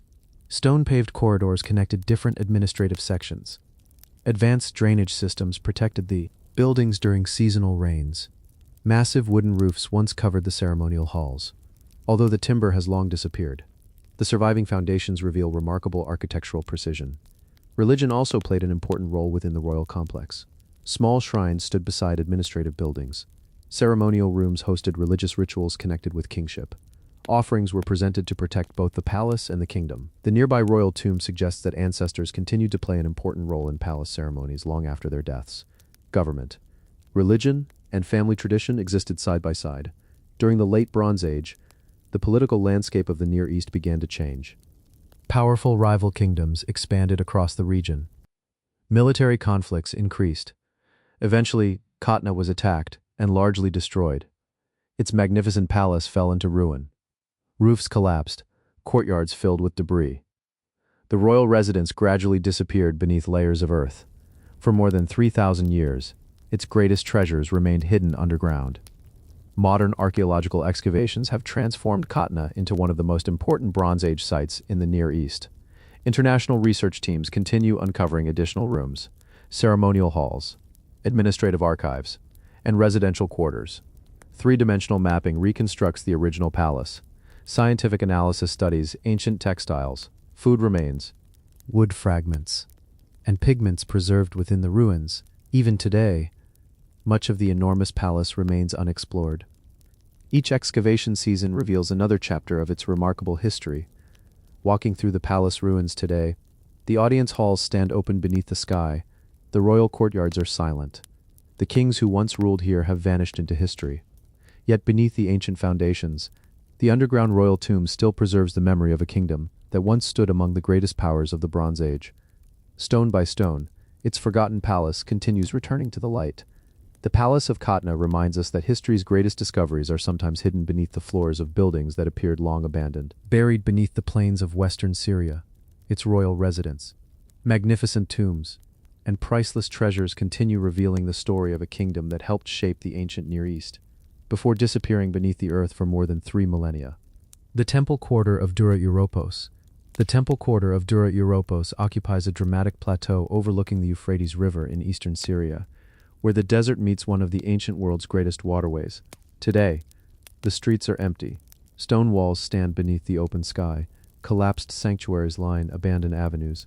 The river still flows below the cliffs, just as it did nearly 2,000 years ago, yet during its height, Dura Europos was one of the most extraordinary cities of the ancient world, a frontier settlement where Greek, Roman, Persian, Jewish, and early Christian communities lived side by side.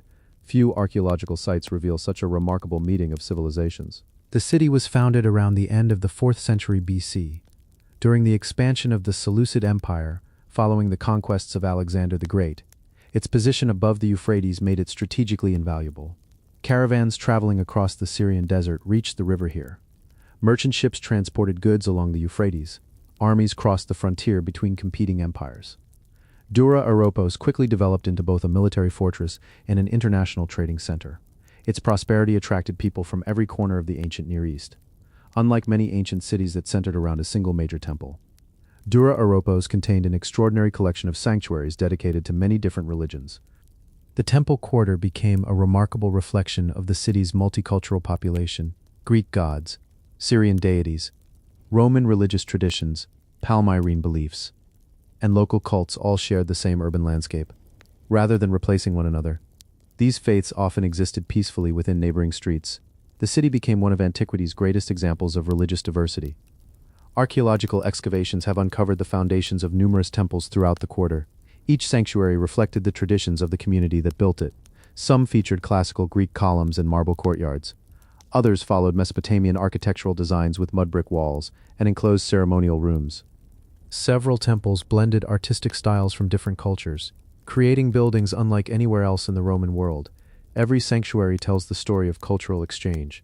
Among the most impressive discoveries is the Temple of Bel, dedicated to one of the region's oldest deities. Its spacious courtyard welcomed worshippers throughout the year. Nearby stood temples devoted to Zeus, Artemis, Adonis, Azanath-Kona, and numerous local gods whose names survive through inscriptions uncovered by archaeologists. Together, these sacred buildings formed an astonishing religious landscape where dozens of traditions coexisted within a single city. Excavations have revealed beautifully preserved architectural details: stone altars, monumental entrances, painted plaster walls, decorated capitals, column bases, ceremonial courtyards, and carved reliefs have all emerged from beneath centuries of sand.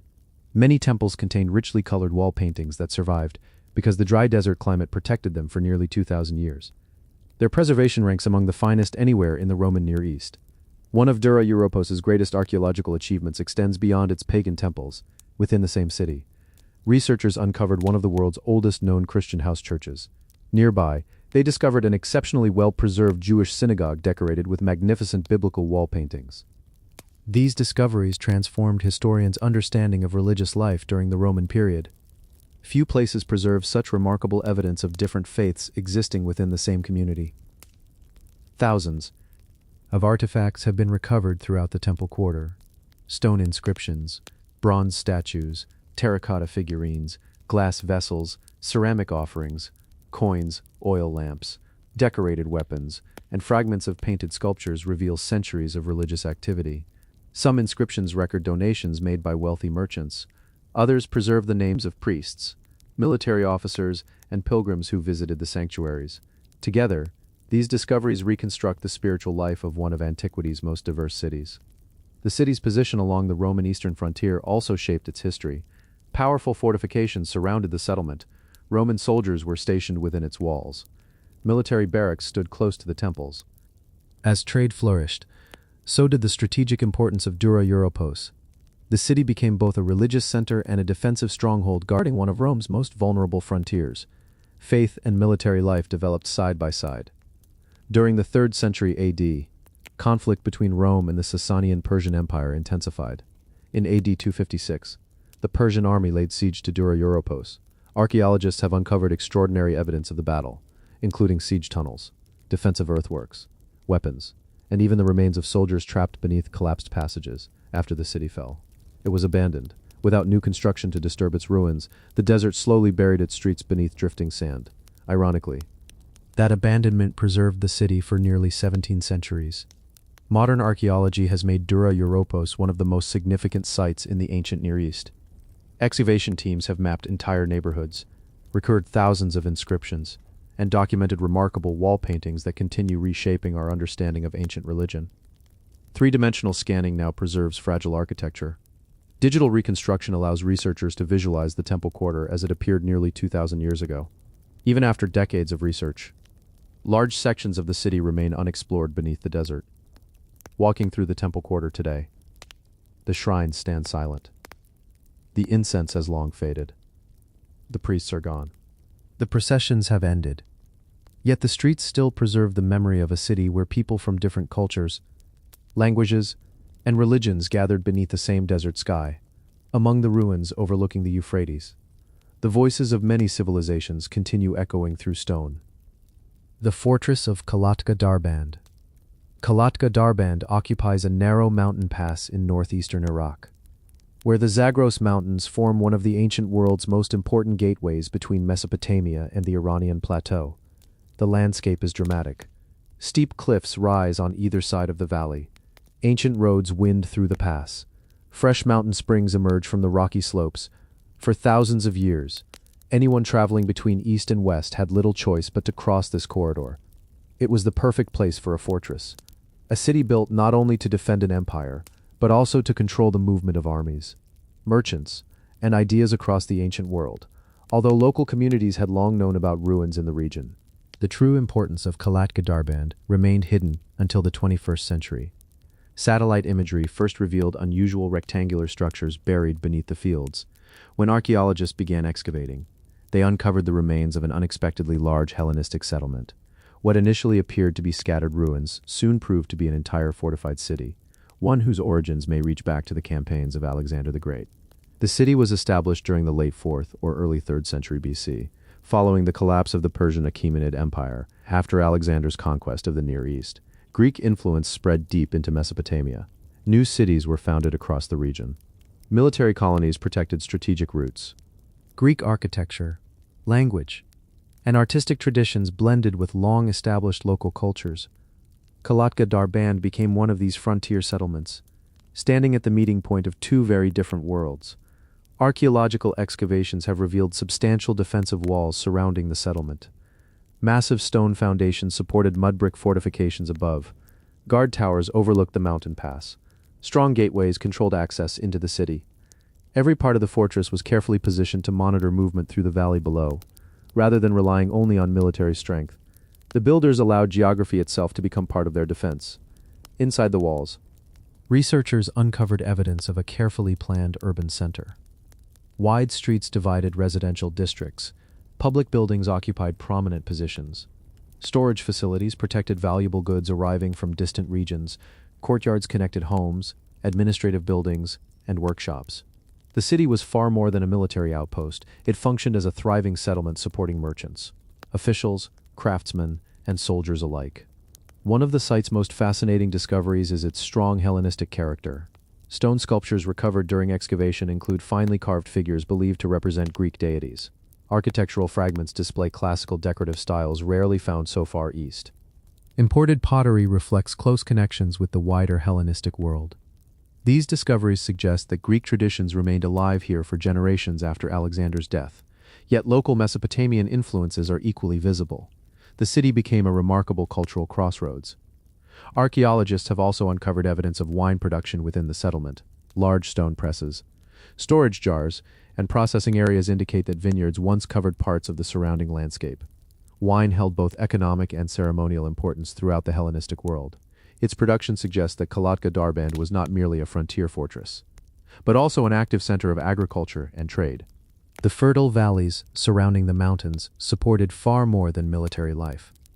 Thousands of artifacts continue emerging from the excavations: bronze coins, glass vessels, iron tools, decorated ceramics, stone architectural fragments, terracotta figurines, jewelry, and everyday household objects all reveal a prosperous community connected to international trade. Some coins bear the images of Hellenistic rulers. Others belong to later Parthian occupation. Together, they demonstrate that the settlement remained important for centuries as different empires inherited the mountain pass. The strategic location of Kalatka Darband ensured that its history extended well beyond the Hellenistic period. Successive kingdoms recognized the value of controlling the pass. Parthians, Romans, and later regional powers all understood its military importance. The fortress witnessed changing frontiers, shifting alliances, and centuries of political transformation. Each civilization left new layers beneath the ground. Every excavation reveals another chapter in the story of the Zagros frontier. Modern archaeology at Kalatka Darband combines traditional excavation with advanced technology. Satellite imagery first led researchers to the buried city. Drone surveys now map its streets with remarkable accuracy. Ground-penetrating radar identifies structures still hidden beneath the soil. Laboratory analysis studies ancient crops, construction materials, and imported ceramics. Every season uncovers new evidence of a settlement that remained invisible for more than 2,000 years. Much of the city still lies buried beneath the surrounding fields. Standing among the ruins today, the mountain pass remains as impressive as ever. The caravans have disappeared. The fortress walls are broken. The gates no longer guard the road below.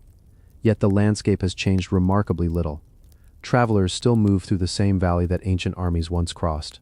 The cliffs continue watching over the forgotten city exactly as they did during the age of Alexander. The fortress of Kalatka Darband reminds us that some of history's greatest discoveries are not found beneath famous capitals, but hidden within landscapes where civilizations once crossed paths, buried among the mountains of Iraq, its fortifications, Greek-inspired architecture, and forgotten streets continue revealing the remarkable story of a frontier city that linked east and west at one of history's most important crossroads. The Temple of Tel Uqair. Tel Uqair rises quietly above the plains of central Iraq, north of the ancient cities of Babylon and Kish, where the fertile lands of southern Mesopotamia first gave birth to organized civilization. From a distance, the site appears to be little more than a low earthen mound. Wind sweeps across the open plain. Fragments of ancient mud brick emerge from the soil. Nothing immediately suggests that this quiet hill once held one of Mesopotamia's earliest sacred temples, yet beneath its surface, archaeologists uncovered a sanctuary unlike any other, one that preserves some of the oldest surviving wall paintings ever discovered in the ancient Near East. Tel Uqair flourished during the Ubaid period, nearly 6,000 years ago. This was an age long before the rise of Sumer, before the first kings ruled great cities, and centuries before cuneiform writing appeared. Small farming communities were beginning to grow into permanent settlements. Public buildings became larger. Religious life grew increasingly organized. Tel Uqair preserves one of the earliest moments when temple architecture began shaping the development of civilization itself. At the center of the settlement stood a carefully planned temple, unlike ordinary homes. The sanctuary occupied a raised platform overlooking the surrounding village. Its elevated position immediately distinguished it from every other building. Wide stairways led worshippers toward the entrance. Thick mud brick walls enclosed sacred chambers. Large open courtyards provided space for ceremonies attended by the local community. Even in this early period, the temple already dominated both the physical and spiritual landscape. One of the most extraordinary discoveries made during excavation was the survival of painted wall decorations. Fragments of colorful murals still clung to the temple walls after thousands of years beneath the earth. Bands of red, black, white, and dark brown formed intricate geometric designs. These paintings represent some of the earliest known examples of monumental interior decoration in Mesopotamia, long before sculpted palaces and carved reliefs became famous. Artists at Tel Uqair were already transforming sacred architecture with color. Archaeologists believe the temple served as far more than a place of worship. Like many early Mesopotamian sanctuaries, it likely functioned as the center of community life. Harvests may have been collected here, food redistributed, religious festivals celebrated, disputes settled. The temple united spiritual authority with everyday administration in the earliest cities. Religion and government were deeply connected. Excavation has revealed that the sanctuary was rebuilt several times. As generations passed, older mud brick walls were leveled. New foundations were constructed directly above them. Each rebuilding respected the same sacred location. Rather than abandoning the temple, the inhabitants continually renewed it. This repeated construction gradually created the high mound that archaeologists study today. Every layer preserves another stage in the evolution of early civilization. The architecture itself reflects remarkable sophistication. Builders carefully aligned rooms around a central ceremonial hall.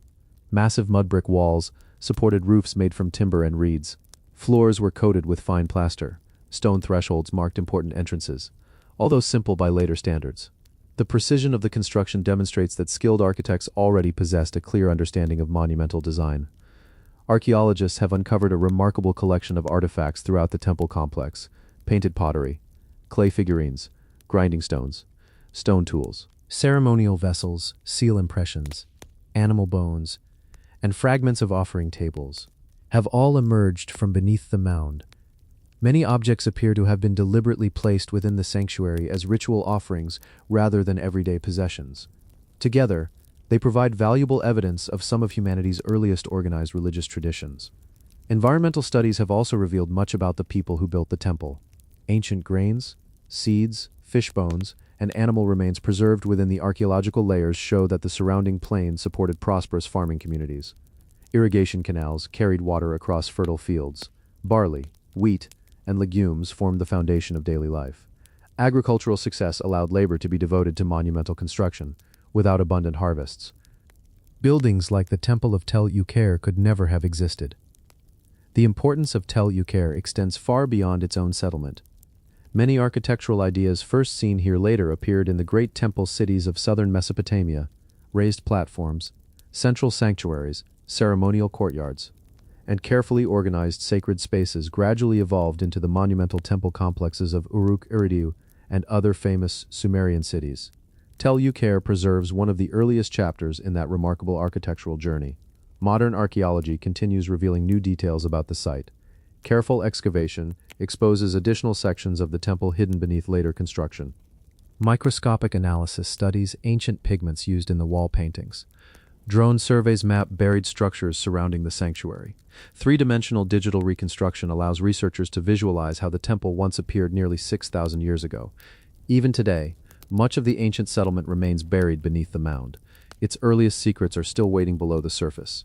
Standing upon Tel Uqair today, the painted walls have faded, the ceremonies have ended, the priests are forgotten, the village has long since disappeared. Yet beneath the quiet plains of Iraq, the temple continues preserving the memory of one of humanity's first great sacred monuments. It reminds us that civilization did not begin with vast empires, but with communities that gathered together to build places dedicated to faith, cooperation, and a shared vision of the future. The Temple of Tel Uqair reminds us that the foundations of history are often hidden beneath the simplest landscapes, long before pyramids, palaces, or mighty ziggurats dominated the horizon. Small farming communities were already raising temples that would inspire thousands of years of Mesopotamian architecture buried beneath the plains of Iraq. its painted sanctuary, ancient rituals, and enduring foundations continue telling the remarkable story of where organized civilization first began to take shape. The royal compound of Tilmenhohuk. Tilmenhoek rises from the fertile plains of southeastern Turkey, near the foothills of the Taurus Mountains, where ancient trade routes once linked Anatolia with northern Syria and Mesopotamia. Today, the site appears as a broad earthen mound surrounded by farmland. Fragments of massive stone walls emerge from the soil.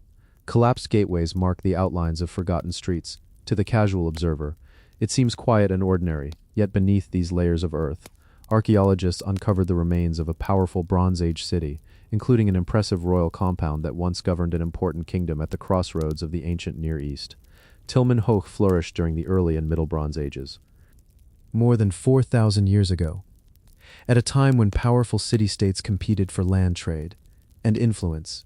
The settlement grew into one of the dominant centers of southeastern Anatolia. Its strategic location gave rulers control over the routes connecting inland Anatolia with the prosperous cities of northern Syria. Caravans carrying copper, timber, textiles, grain, and luxury goods regularly passed through the surrounding region. The city's prosperity was built upon both commerce and geography. At the highest point of the settlement stood the royal compound, elevated above the surrounding neighborhoods. The complex overlooked every part of the city, from its walls. Rulers could observe the surrounding countryside and monitor the roads approaching the settlement. The compound served as the political heart of Tilmenhoyuk, where kings received foreign envoys, directed military campaigns, collected tribute, and governed the growing kingdom. Excavations have revealed an impressive architectural complex. Massive stone foundations supported thick mud brick walls that once rose several meters high. Large courtyards connected administrative buildings with residential quarters.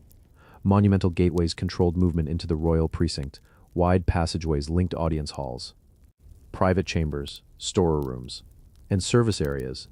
The entire compound was carefully planned, reflecting a level of organization remarkable for such an early period. One of the most striking discoveries at Tilmenhoyuk is its defensive architecture. The royal compound formed part of an enormous fortified city. Powerful stone walls surrounded the settlement. Projecting towers strengthened vulnerable sections. Monumental gates restricted entry into the city. Unlike many Bronze Age settlements built on naturally protected hills, Tilmenhoyuk relied upon carefully engineered fortifications to defend its growing population. Its rulers clearly understood that political power depended upon strong defenses. Archaeologists believe the palace complex also functioned as an administrative center. Large storage rooms contained grain, oil, wine, and other valuable supplies collected from the surrounding countryside. Officials likely recorded agricultural production, organized trade, and supervised construction projects from within the compound. Long before the rise of great imperial capitals, Tilmenhohuk already displayed the administrative sophistication of an organized kingdom. Excavation has uncovered a remarkable collection of artifacts throughout the royal precinct: painted pottery, bronze tools, stone seals, grinding stones, weapons, ceramic storage jars, clay figurines, and finely crafted ornaments have all emerged from beneath the mound. Seal impressions suggest that official documents and goods were carefully controlled by palace administrators. These discoveries reveal a society governed through both military authority and organized bureaucracy. The royal compound also reflects the growing influence of neighboring civilizations. Architectural techniques resemble those found across northern Syria. Ceramic styles reveal contact with Mesopotamian cities. Imported objects indicate long-distance exchange with distant kingdoms rather than existing in isolation. Tilmenhoyuk stood within a vast network of political alliances and commercial relationships stretching across the ancient Near East. Its rulers were active participants in an increasingly connected world. Religion almost certainly formed part of palace life as well, although much of the ceremonial architecture remains buried. Archaeologists have identified evidence for sacred spaces within the royal precinct.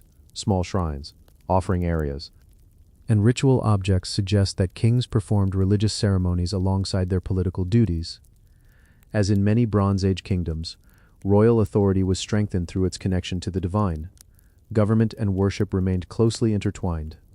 Like many prosperous Bronze Age cities, Tilmenhoyuk eventually faced periods of conflict and destruction.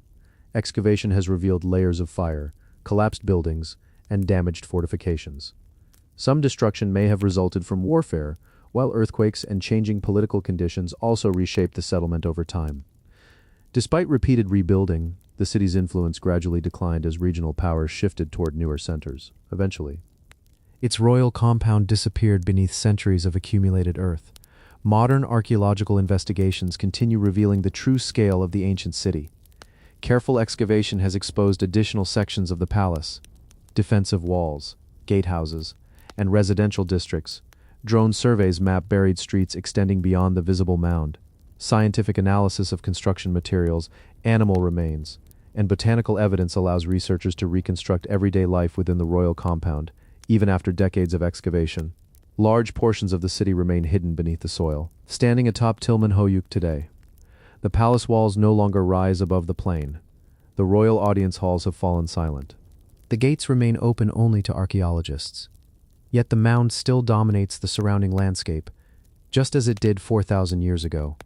Beneath every layer of earth, the foundations of an ancient kingdom continue waiting to reveal more of their remarkable story. The temple platform of Eridu.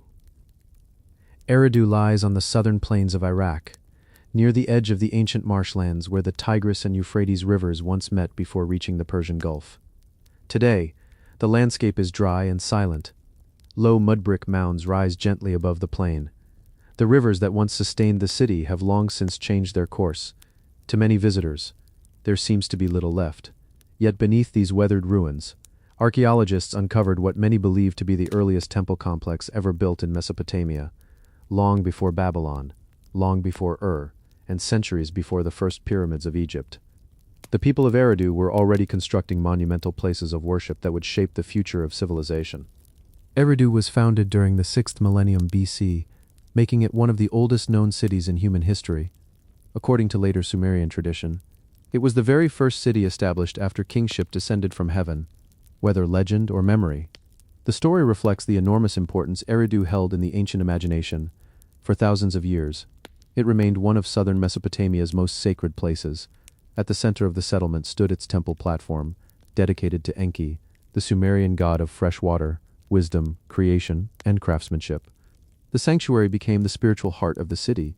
Enki was believed to rule the life-giving waters beneath the earth, waters that made agriculture possible across the otherwise arid plain.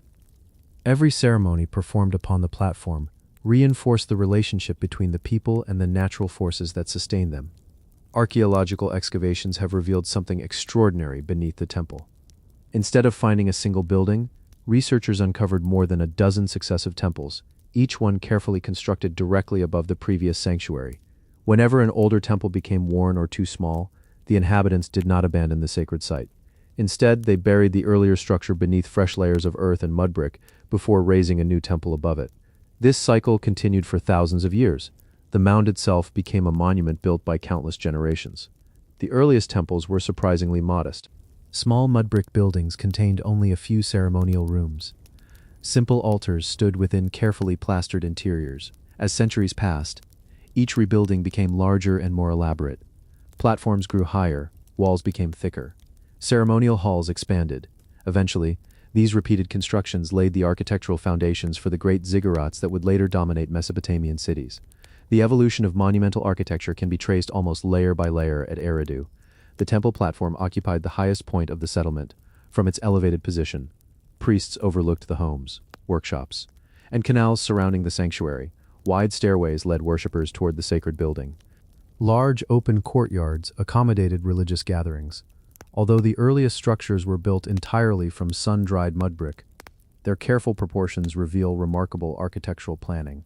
Even 6,000 years ago, builders were already creating spaces designed to inspire reverence. Excavations have uncovered thousands of artifacts around the temple: painted Ubaid pottery, clay figurines, stone tools, fishing equipment, grinding stones, seal impressions, ceremonial vessels, and fragments of offering tables all provide insight into the community that maintained the sanctuary. Many objects appear to have been placed intentionally within temple deposits, suggesting carefully organized rituals rather than ordinary domestic activity. Religion shaped every aspect of life in early Eridu. The surrounding settlement depended upon an ingenious system of canals. Fresh water flowed through artificial waterways connecting the city to nearby marshes and rivers. Fields of barley flourished despite the harsh climate. Fishing supplied additional food. Reed marshes provided building materials for homes and boats. The prosperity created by this environment allowed the inhabitants to support priests, craftsmen, and builders capable of constructing increasingly ambitious temples. Archaeologists believe Eridu played an important role far beyond its own borders. Pilgrims may have traveled from neighboring settlements to visit the sanctuary. Ideas developed here spread across southern Mesopotamia. The concept of raising temples upon elevated platforms, so common in later Sumerian cities, may have originated at Eridu itself. Its influence extended far beyond the boundaries of the settlement, in many ways. The city became the blueprint for later Mesopotamian religious architecture. Modern excavations continue refining our understanding of the temple platform. Careful analysis of mud brick construction reveals how building techniques changed over thousands of years. Microscopic studies identify ancient plant remains preserved within temple floors. Drone surveys map canals and buried neighborhoods surrounding the sacred mound. Three-dimensional reconstructions allow archaeologists to visualize each successive phase of construction. Even after more than a century of research, large areas of ancient Eridu remain hidden beneath the desert. Standing upon the temple platform today, there are no towering walls, no priests offering prayers, no processions climbing the stairways. Only the wind crosses the ancient mound. Yet beneath every layer of earth, the foundations of humanity's earliest sacred architecture still endure. Each buried temple preserves the memory of a community that returned to the same holy ground for thousands of years, building not only with mud brick, but with tradition, faith, and remarkable continuity. The temple platform of Eridu reminds us that civilization did not begin with mighty empires or monumental palaces. It began with communities gathering around shared beliefs, returning generation after generation to the same sacred place. Hidden beneath the plains of southern Iraq, its ancient temples, layered foundations, and enduring platform preserve the remarkable story of one of humanity's first great religious centers, a place where the architectural and spiritual traditions of Mesopotamia first began to rise toward the sky. The sanctuary of Zarku-Iasforos. Zarku-Iasforos lies high in the rugged mountains of central Sardinia, hidden among forests of oak and evergreen woodland. Unlike the island's famous coastal settlements, this sanctuary was built far inland, surrounded by rocky valleys rich in copper, lead, and silver for centuries. The site remained forgotten beneath layers of soil and fallen stone. Only modern archaeology revealed that this peaceful mountain clearing was once one of the most important religious and industrial centers of the Nuragic civilization, a place where worship, metalworking, and international trade came together in remarkable harmony. The sanctuary flourished during the Late Bronze Age and Early Iron Age. Between the 13th and 8th centuries BC, this was the height of the Nuragic civilization, a unique culture found only on the island of Sardinia, known for constructing thousands of massive stone towers called nuraghi. The Nuragic people also developed impressive sanctuaries that served as gathering places for surrounding communities. Zarku-Iasforos became one of the finest examples of this tradition. Unlike an isolated temple, the site functioned as a carefully planned ceremonial complex. Excavations have revealed sacred courtyards, stone-paved pathways, workshop buildings, meeting halls, and religious structures arranged around a central sanctuary. Visitors arriving from nearby valleys would have entered through monumental stone gateways before gathering within the sacred precinct. The entire complex was designed to accommodate both religious ceremonies and community life. At the heart of the sanctuary stood its principal temple. Constructed from carefully shaped blocks of local granite and limestone, its thick walls enclosed a sacred chamber where offerings were presented to the gods. Nearby altars suggest that rituals involving fire, food, and valuable objects formed part of religious ceremonies. Although the roof has long disappeared, the surviving foundations reveal a building of exceptional craftsmanship. Even today, the precision of its stonework remains impressive. One of the site's most remarkable discoveries is the close relationship between religion and metallurgy. Archaeologists uncovered numerous workshops surrounding the sanctuary. Stone furnaces, casting equipment, crucibles, and metalworking tools demonstrate that bronze objects were manufactured here on a significant scale. The craftsmen who worked beside the temple were among the finest metalworkers of the ancient Mediterranean. For them, the transformation of raw metal into valuable objects may have held both practical and sacred meaning. Excavations have produced an extraordinary collection of bronze artifacts. Weapons, tools, jewelry, decorative ornaments, miniature figurines, and ceremonial offerings have all emerged from the site. Many objects were intentionally placed within the sanctuary as gifts to the gods. Some depict warriors carrying shields and spears. Others represent animals, boats, or worshippers standing with raised hands. Together, these bronzes provide one of the richest collections of Nuragic religious art ever discovered. Perhaps the most surprising evidence found at Sarkou Iasforos comes from beyond Sardinia itself. Archaeologists recovered imported pottery and luxury goods originating from distant Mediterranean civilizations. Objects linked to the Etruscans, Phoenicians, and communities of the eastern Mediterranean reveal that the sanctuary participated in extensive trade networks.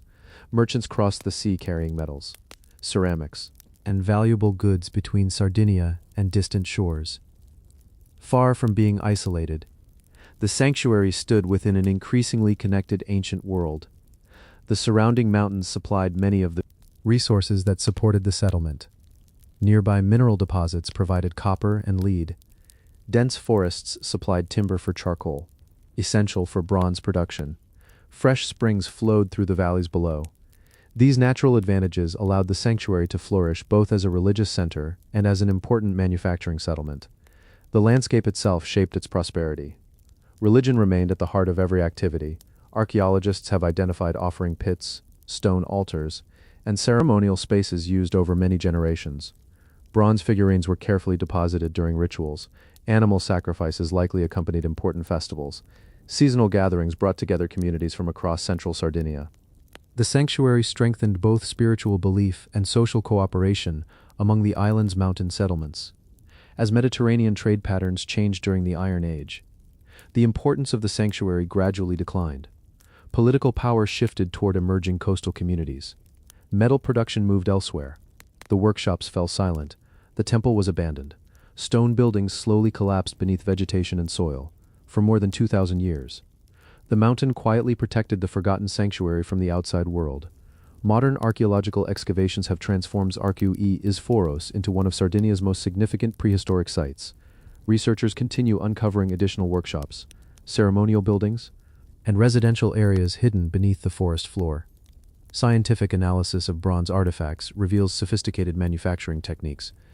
Drone surveys map the wider settlement across the surrounding hills. Even today, large sections of the sanctuary remain unexplored. Each excavation season uncovers new evidence of the remarkable achievements of the Nuragic people.